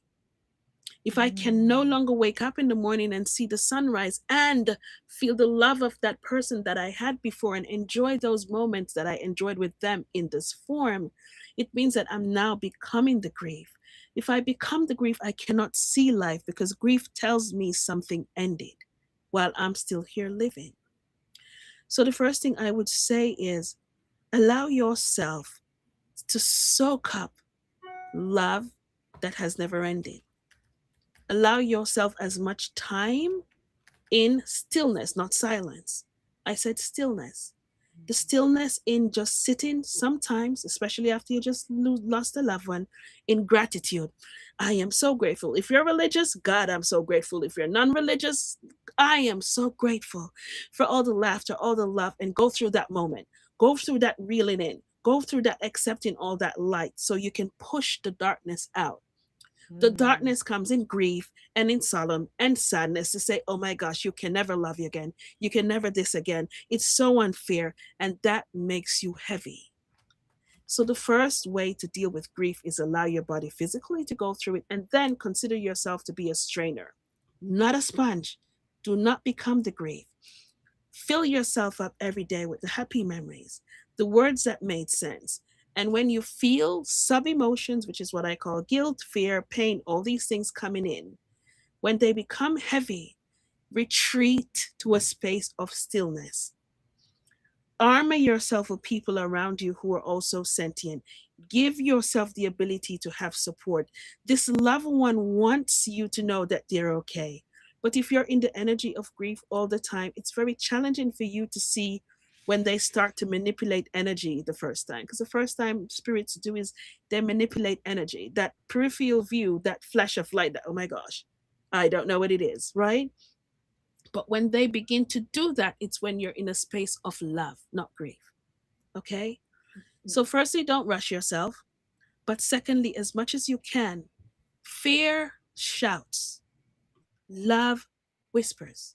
So, allow yourself to whisper within yourself, I am so grateful No matter how their exit came, I am so grateful for the love we shared, for these things that we did.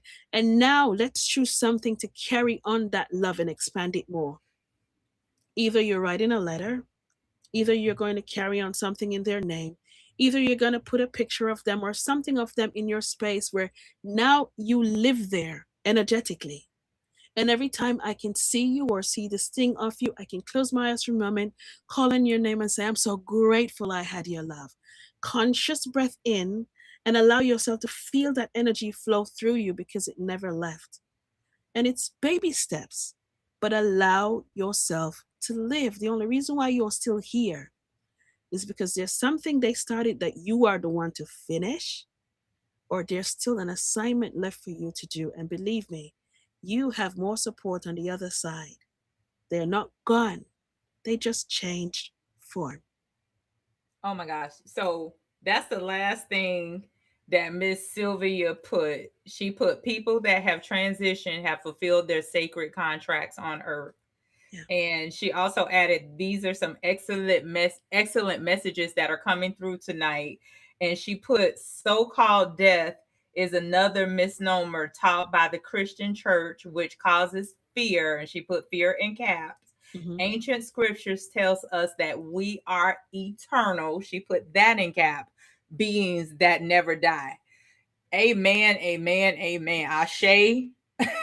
And so it is. The last thing you need to think about is, why do they say you cry when a child dies, a child is born, and you celebrate when a soul goes?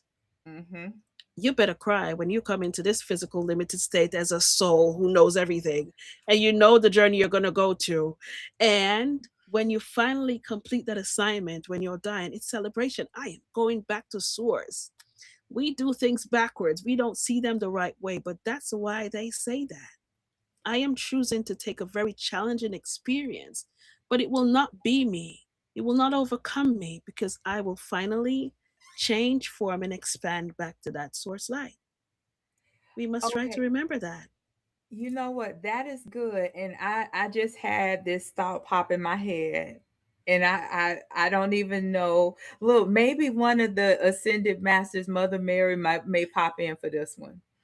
So you mentioned exit points. Mhm. People do not understand that even before they came here, and correct me if I'm wrong, they kind of choose their exit. Multiple. Um, No human it, being chooses one. huh? There's no soul who chooses one exit point. Every soul chooses multiple exit points. Choose multiple exit We points. do. So now something that's really very current in the news, and we're running out of time, but it just popped in my head. I just wanted to just throw it out here. Um, oh my gosh, how did I forget the young man's name? Because he's Nolan Wells. Hmm. Nolan Wells. Nolan Wells. Um, for me, I of course he look. I know this is a tough one. Because I am feeling, of course, with love and compassion and empathy, I'm feeling a soul contract at play. It's very interesting, isn't it? That Mm-hmm. somebody has to lose or something atrocious has to happen before things start to change, before humanity starts to come together to say enough is enough. It's pretty interesting, isn't it? That souls still have to continue their contracts to decide to do something that's so atrocious that allows us to share the light and shine a light on something that's always been in plain sight. It's very interesting that somebody like Nolan Wells had to go through that experience to shine a light on something that people have known for years but close their eyes wide shut. So allow his name and many other names who will come after his to be the catalyst of change, because the change must happen and it will happen forcefully or willingly. But these souls are heroes. There's nothing about them to look on to say, oh, poor them, poor us, for not seeing that they had to do something to show us that it's about time we started to speak up about these things. Or we started to say we're not allowing it anymore. There is no equality on this world as long as we are fighting a war in our mind against color and creed. And we have it more now than ever. We should thank the people that we say we don't like. Those people have allowed us now to see what our neighbors have been thinking all along and we never knew. Now that we're seeing the disclosures coming from our hearts and the mouths of people, believe it the first time you hear it. And then when you do, come together and change it. Collectively, it must change. There does not have to be another Nolan, but there will be until we learn. There will be other catastrophes because only when there are catastrophes will all the world come together and in kind be one for the first time to say we love them, we miss them, we're sorry for them, we'll send help. Why do we not send help when there is no catastrophe? Those are the things that must change. Those are the things that we are changing now collectively. And until we change to do it, Gaia will continue to do what she does. And the world will continue to experience these heroes that are souls that teaches us that we are all one and one all. And until we recognize that and stop trying to dissect the little things that don't matter, we will continue to experience these things. And it's not pointing a finger, it's returning to self. What have I done to help Nolan Wells? In my community, in my household, speaking to my children, telling them the truth of this world. What have I done to the person that I passed across the street and I didn't want to look at them because they had a different color? What have I done? Mm. We all have a part to play and we all must choose. Mm. Sorry, Mother Mary. No.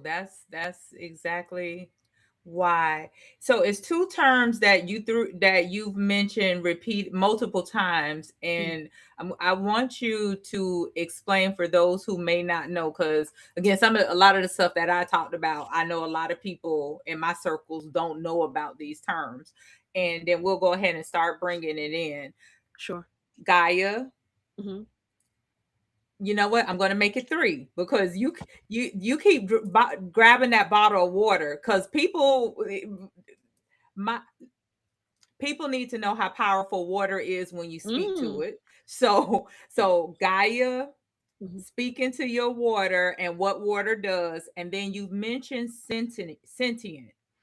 I've heard that term on the Matrix. So I would like for you to explain to us what sentient is. So those are the three, and then we'll go ahead and start bringing it in. Start with the last. Sentient means you have no capability of seeing anything but just a mirror of yourself.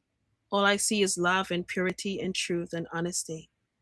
And there are many Mm, human beings who are that, but they are so afraid to speak because they're judged so easily. Power of water is just like every other element, but water is extremely powerful because we are 72.4% water. We have that capability because we have that currency running with us. And we are a conductor of receiving every information we could possibly need from the open field. And the only thing that separates us from that is fear. Oh my gosh, I fear because of religion, because of something that was taught.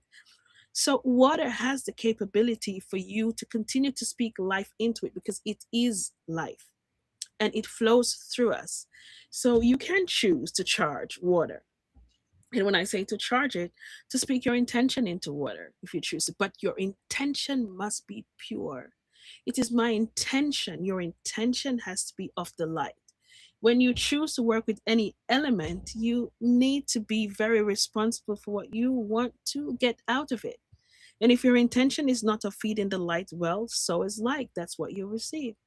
So you can use water to allow you to, let's say, seek out parts of your physicality that is holding form or anything that is, let's say, foreign to your body, right? You can allow water to do that. You can use water with anything, speak life into it, right? And now I don't remember the other thing. Oh, Gaia. Gaia. So Gaia, I channel more than one energies, but Gaia comes across quite a lot. And I Mm, think it's because of everything that's happening on the planet now. And she is extremely, I say she because the energy is very motherly. She's extremely, I don't know, the energy is so pure. The first time I channeled Gaia, she came to me as the old woman who lived in the shoe, which was kind of funny. With so many children, I don't know what to do. And it's just an energy that caretakes us. But I think the reason why I got so connected to her was because of the clients. The first round of clients that I got was kind of catered to that. scientists, engineers, people who are working with the earth, trying to, use the actual dirt to help people to awaken consciously, which I didn't know things like that would happen. So she allowed Mm. me to see and perceive exactly what the core of the earth was like, how it was sustained, where we actually live on the planet. I think she's the first one who showed me that there were no lines. I don't know who created the lines, but she says there are no lines on me. There's no lines between countries. And within the next couple of years, we are removing the invisible lines between countries because you should not be separated, right? But this energy is what holds us. But something that we forget a lot, we're floating in outer space. We keep thinking that we're, somewhere safe, away from all the other planets. We're also in space. Mhm. We're also alienated from other constructs. We're also living in a time and space where it must be humanity first. Otherwise, what are we going to do? Float somewhere, right? So this energy comes forward a lot to kind of direct us in a path of choosing us first.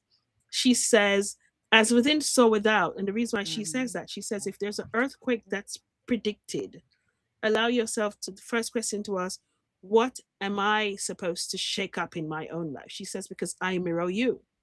If there's a tsunami threat, what is it that I haven't dealt with that may be cataclysmic if I don't deal with it?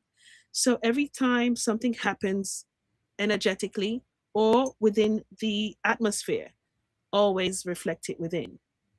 It's just a beautiful consciousness of life.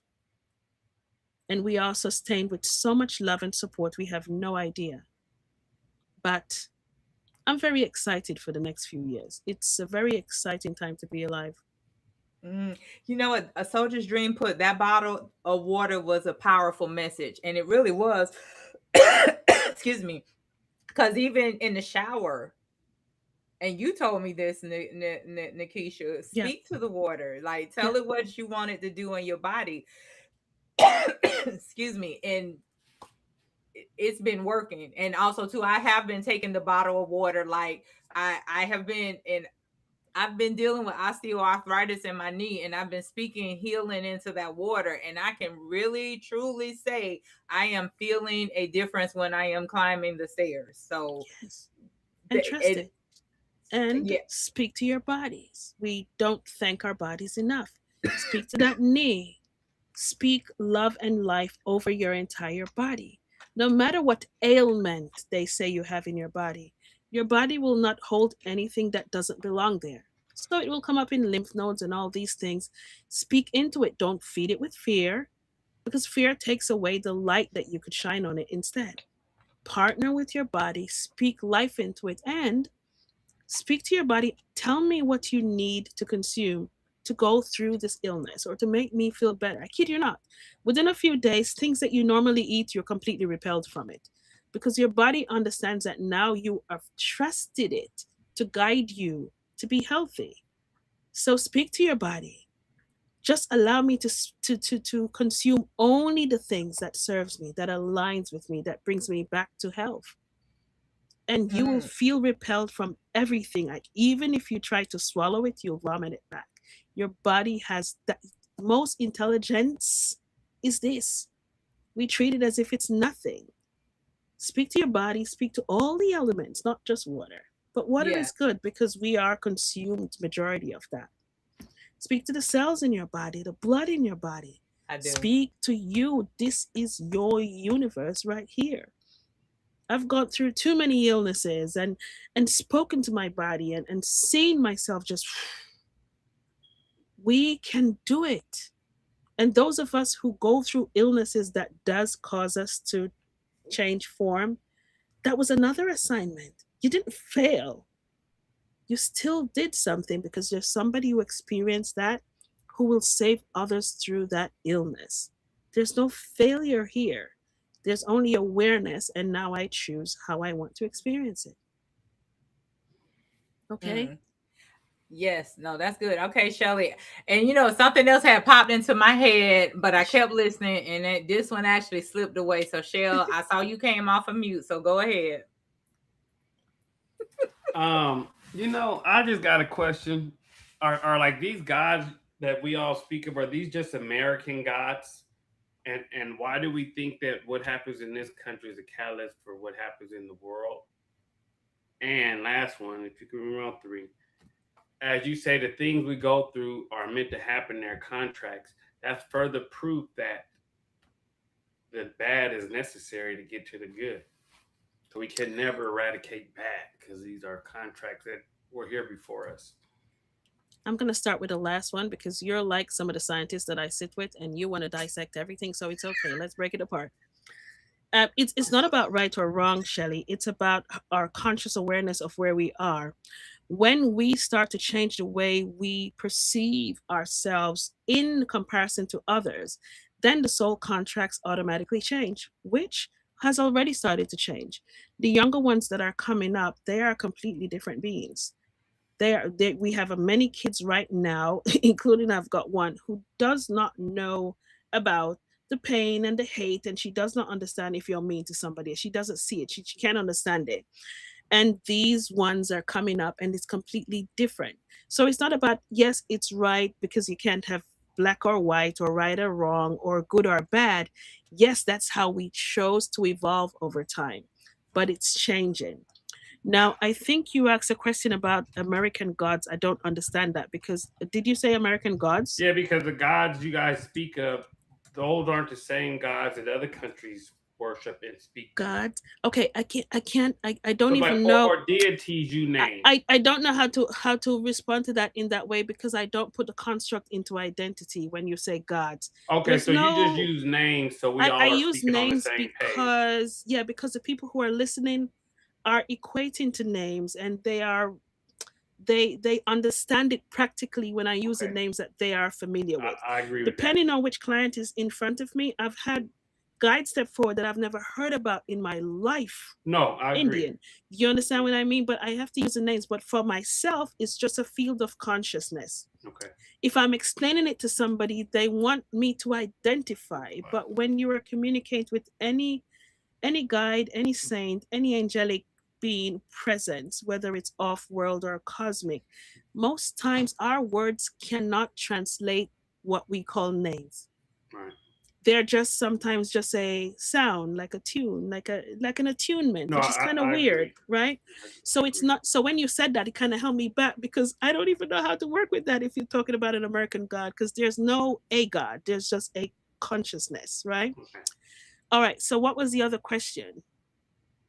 Why do we feel what goes on in this country is a catalyst for what's going to shape the world? It's not, it's everywhere. It's just everywhere all at once. So wherever we are, that's where the world is. So the reason why it's not an American thing, but we collectively have chosen to have America to be that catalyst of place where the change ripples. It's not Who the is way it we? was written to go. Collectively, majority of this world has decided that America is that first world country that if you sneeze, the other places catches a cold. It doesn't need to be that That's not way. true because there's several countries that don't even recognize America. They wish death to us. So You're that's not looking true. on you're looking on physicality in numbers. We are talking about energetically. Energetically, I kid you not, the countries that have taken themselves outside of that, look at them. They are more consciously awakened. They are now dealing with probably things that are making the earth, the planet easier. They're probably not using plastic. Their education system is probably first world. Those countries are outside of the box. We're not talking about those. But everyone else in the ripple, not us, not three of us who are sitting here, have decided this. This has been a collective choice. However, I'm not speaking about America in any way to say, oh, you are being the change of anything. What I meant, though, for myself and my perspective is where we are is the world. And let me explain that. The first war that started that I experienced and I binge watched was the one between Russia and you. What's the other Ukraine. country? Ukraine, Ukraine. right? I remember I binge watched that the first time it started, and I couldn't understand it, and I cried for days because you're feeling the energy of what's happening. And I remember I had I had a challenging time with channeling during that time because I had a lot of people who were booking me and they were very angry because why is this happening in my country? And I remember one of the channelings that came through, this guy that came through said, because you're fighting the war in your mind. And it took me a while to understand what that means. And what they expressed is this: when we say, or we don't want to take accountability from one country to the next, we all must take accountability, because even if you're not in that country, once you have a thought that says that person deserves to live, that one deserves to die, for whatever the reason is, collectively and energetically, what the angelics perceive it as is we are the ones who are basically putting electricity into that war without shooting a gun, without being their boots on the ground. So when we start collectively to say nobody deserves to die, nobody deserves to go through this, and remember, it's not just three of us here. I'm talking Hmm. energetically across the board, because no matter how you see it, there's a great majority still saying, yeah, those one deserve to go and those one deserve to stay. And that's what sentient means. We cannot look at people and not see a mirror of ourselves. I cannot say that I deserve to live and somebody else deserves to not be here. And So if for us, it is going to be challenging. I'm sorry, Shelly, I'm not cutting you off. I just no, want to no. say quickly. For us, the older ones and older than us, we might be a little bit hard not to say, yeah, I'll never see it that way because of what we were learned. But Right. the younger ones coming up, why I'm happy to be alive around this time, they will not see it this way, hopefully. Hopefully, we are bringing better younger ones who won't see it in separation the way we learned. So if a country like Ukraine is saying publicly that we're monkeys and death to us, and we need to stay here and die, why would we not wish that on them? Or why do we care what happens to them? That's their fate with their gods and Because their they life. are a projection also of you. And even if they don't know it, and even they have forgotten that there's a light of consciousness that's within them, why they say something so mean, you become their fear and their pain and their hate when you wish them also the same thing. Which means that I am mirroring somebody who I don't think needs to deserve to be here, because they're mirroring the same thing. The walk with consciousness says I must be able to disagree with somebody and still be in love. It's the biggest challenge any soul I, have. where Now, has when that you ever say been that, said? Shelley, Because when you even say that you're going to be a soul who will go back to the other side, quite fine, because there's no judging of you. You will judge your own experiences. But then you're going to want to return to say, give me another go, because, I didn't recognize that I became their hate. I didn't realize that the biggest love that I could show was not mirroring them the hate that they get despite the stories they had. The so biggest conscious state that you can be in, Shelley, is be in disagreement with somebody, no matter how atrocious it is, and still remain in that state of love. so when all these stories of God killing all these people, Whose that was a stories? Whose stories were it's they? the stories you The guys stories quote that from the man Bible you wrote just and spoke on. adhered to, Shelley. The stories that a man wrote, many men wrote, and they But you add fear quoted them all construct to it. regarding Mary, regarding the disciples. You quoted all the stories, so you must Yes, believe the stories. So yes. if you're going to believe one, you got to believe all of them. And so if God But what killed millions of happened in that people, time? What was happening in the time of Mary we're a Magdalene? reflection It of was the each most other. It doesn't barbaric matter. time, just like any other time. It's But the what exact same happened in time. that Nothing time? has changed.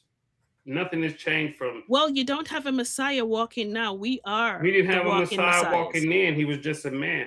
Why hasn't it changed though, Shelley? Because people still decide to look at everyone else as a separate, and we are Well, all one. but you can't use that because Messiah Jesus was only 2,000 years old. Man is 6 million years old.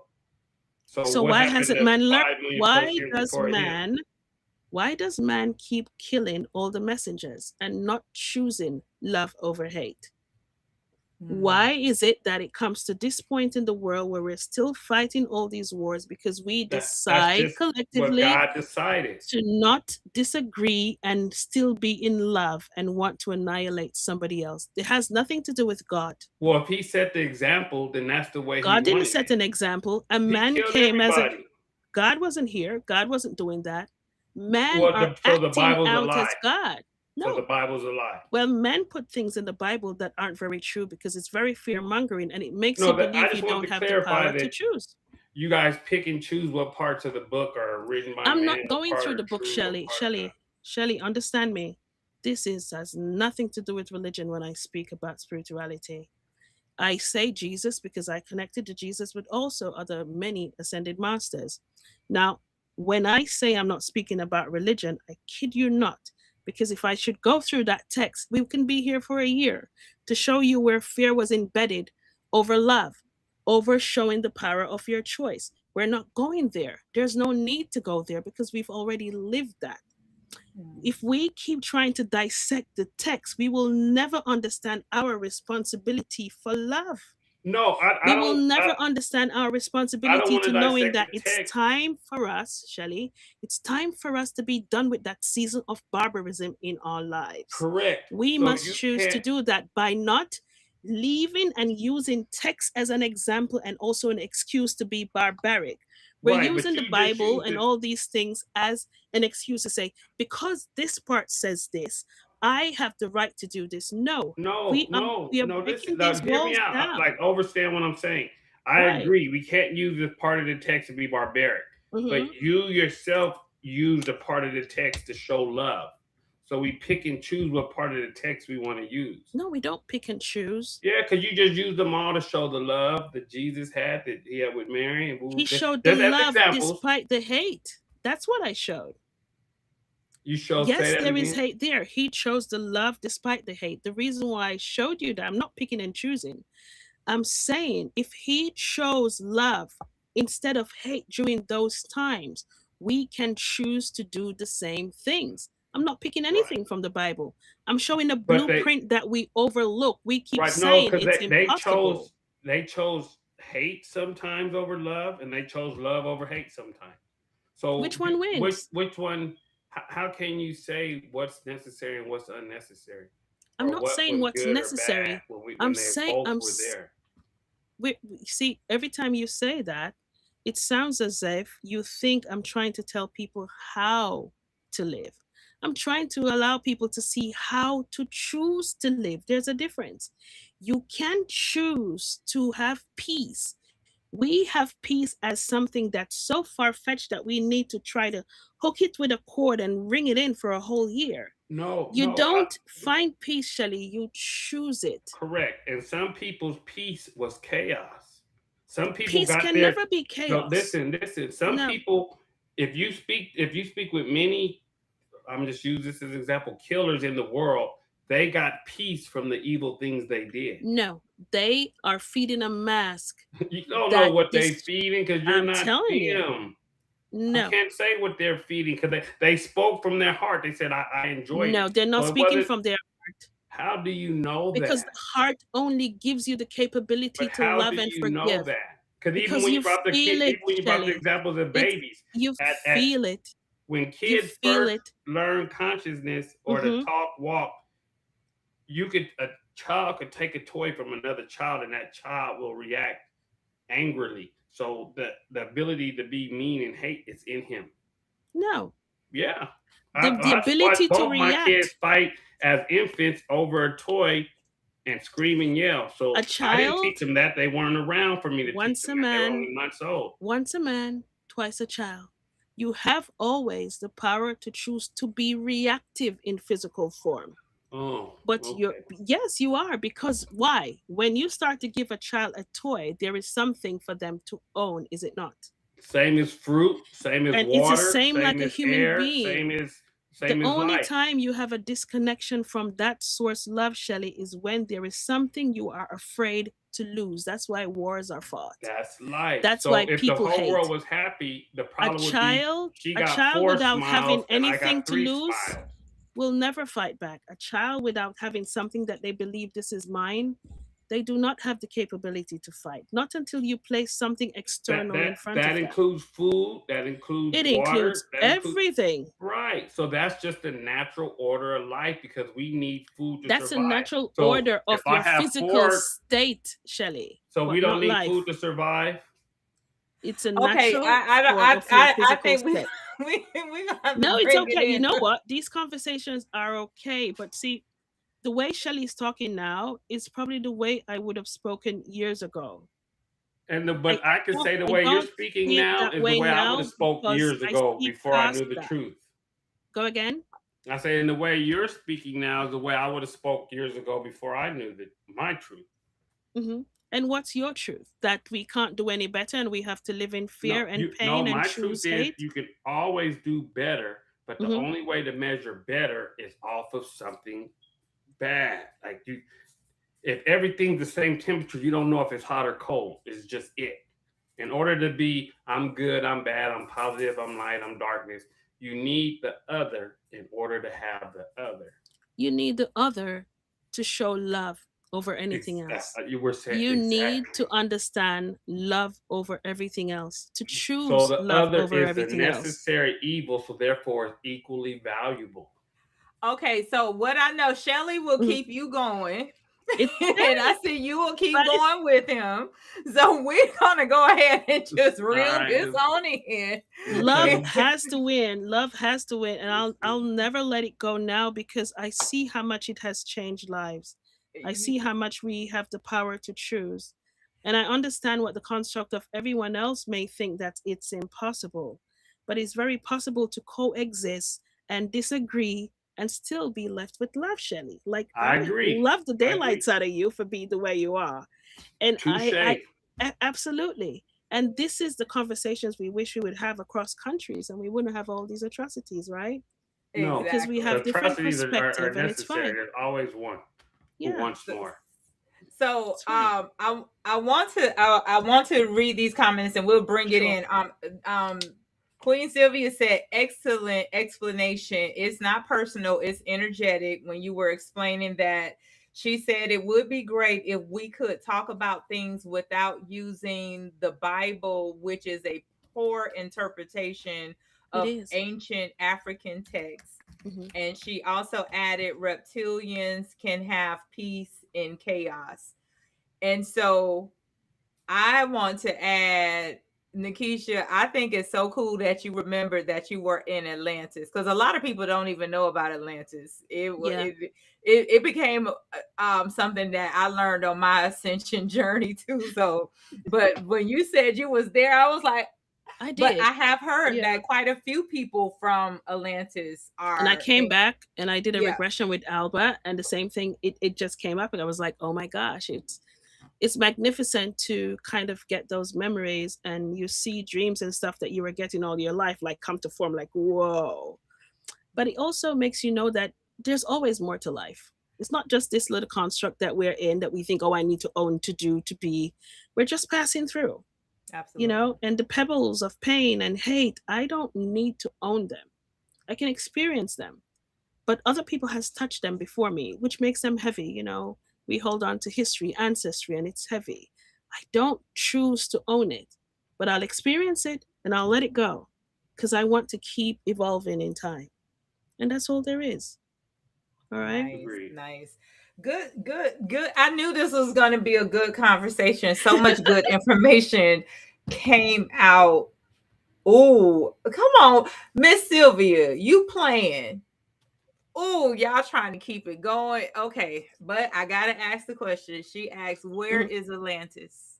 Mm, that's an absolutely beautiful question. I've asked that question before too. But you know what? I did I did a biolocation before. Just pulled the heck out of me. And the reason why I did it is because I wanted to find it. And I found in my awareness the remnants of Atlantis somewhere in the Caribbean Sea, somewhere between Florida and that region there. And I don't know if I'm right or wrong, but I've done it more than once, and that's a space where I keep going to. I agree with So Mm, that. this is not something I've ever said publicly, because it's just something that I did myself consciously, where I just kind of biolocated because I wanted to go back to the remnants of that memory. And that's the era where I went, just off the coast of Florida, all the way around. Huge space, right? So that's what I picked up.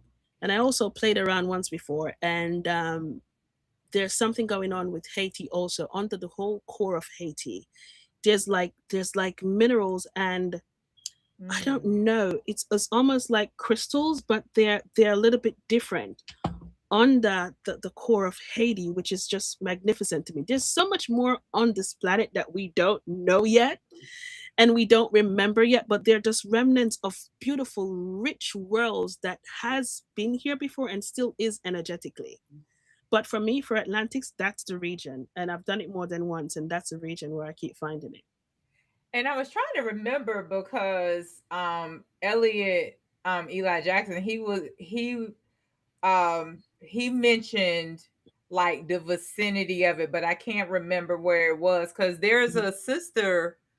um there's a sister planet too, Atlantis, and I forgot what the sister, dang, I can't think of the name of it because it's been a while since I heard the message. But Mhm. anyways, this was a awesome oh, Miss It Sylvia was. say thank you, you have to come back. Oh my gosh. It's fun to have these conversations, and it's having conversation without judgment, Hmm. because we're Right. just having fun expanding how we think and how we experience life and stuff like that. And for me, some things are just harder for me to swallow now, so I'm not argumentative. I just don't know how to speak the same way I used to speak. So, if you're going to talk to me, I apologize ahead of time. That's just how I project that type of, I don't know, information now. All right. Lumeria.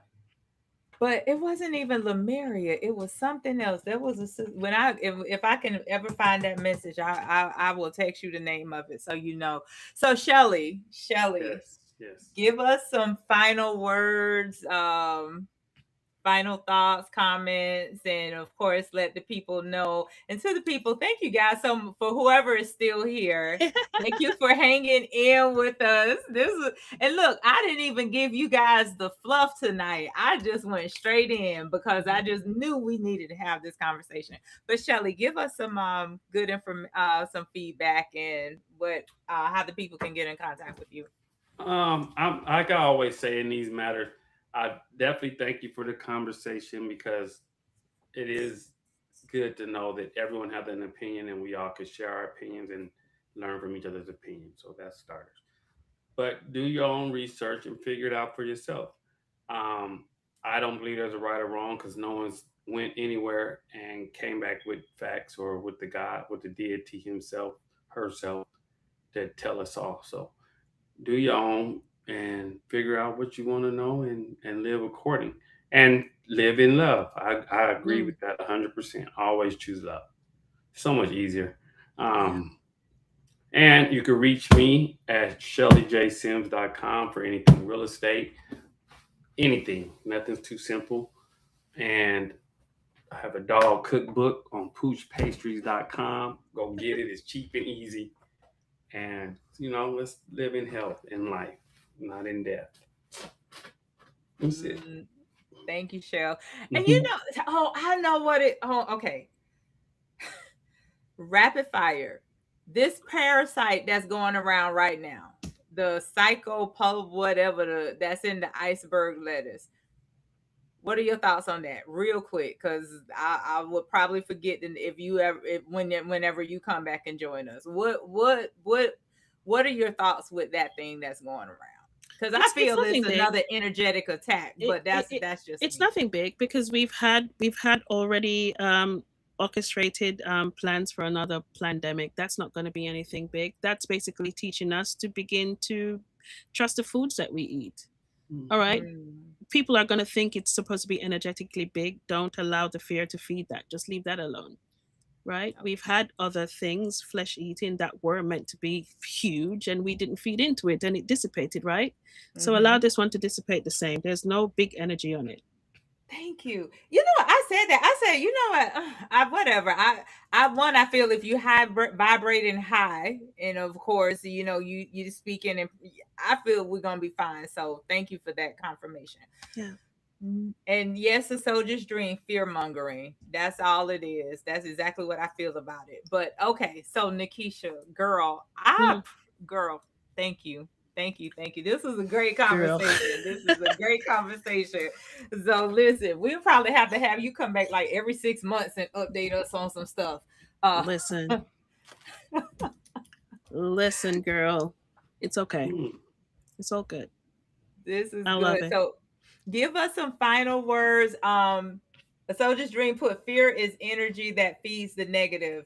And It I do is. feel that that's what they want. They want the energy of fear in the universe right now. That's But another topic. We have to talk about that some other time. That's a basic Colosseum model. This is something that was curated a long time ago to harvest energy, to Mhm. harvest our energy. So that's Mhm. another. and Just think about the Colosseum model. We have been doing that for a long time, which is why I don't play around with fear and I teach people how not to feed into it anymore. Mhm. Right? If I leave you with anything today, I think I want everyone to think about this. The greatest distraction this world has ever convinced us is that we are separate stories.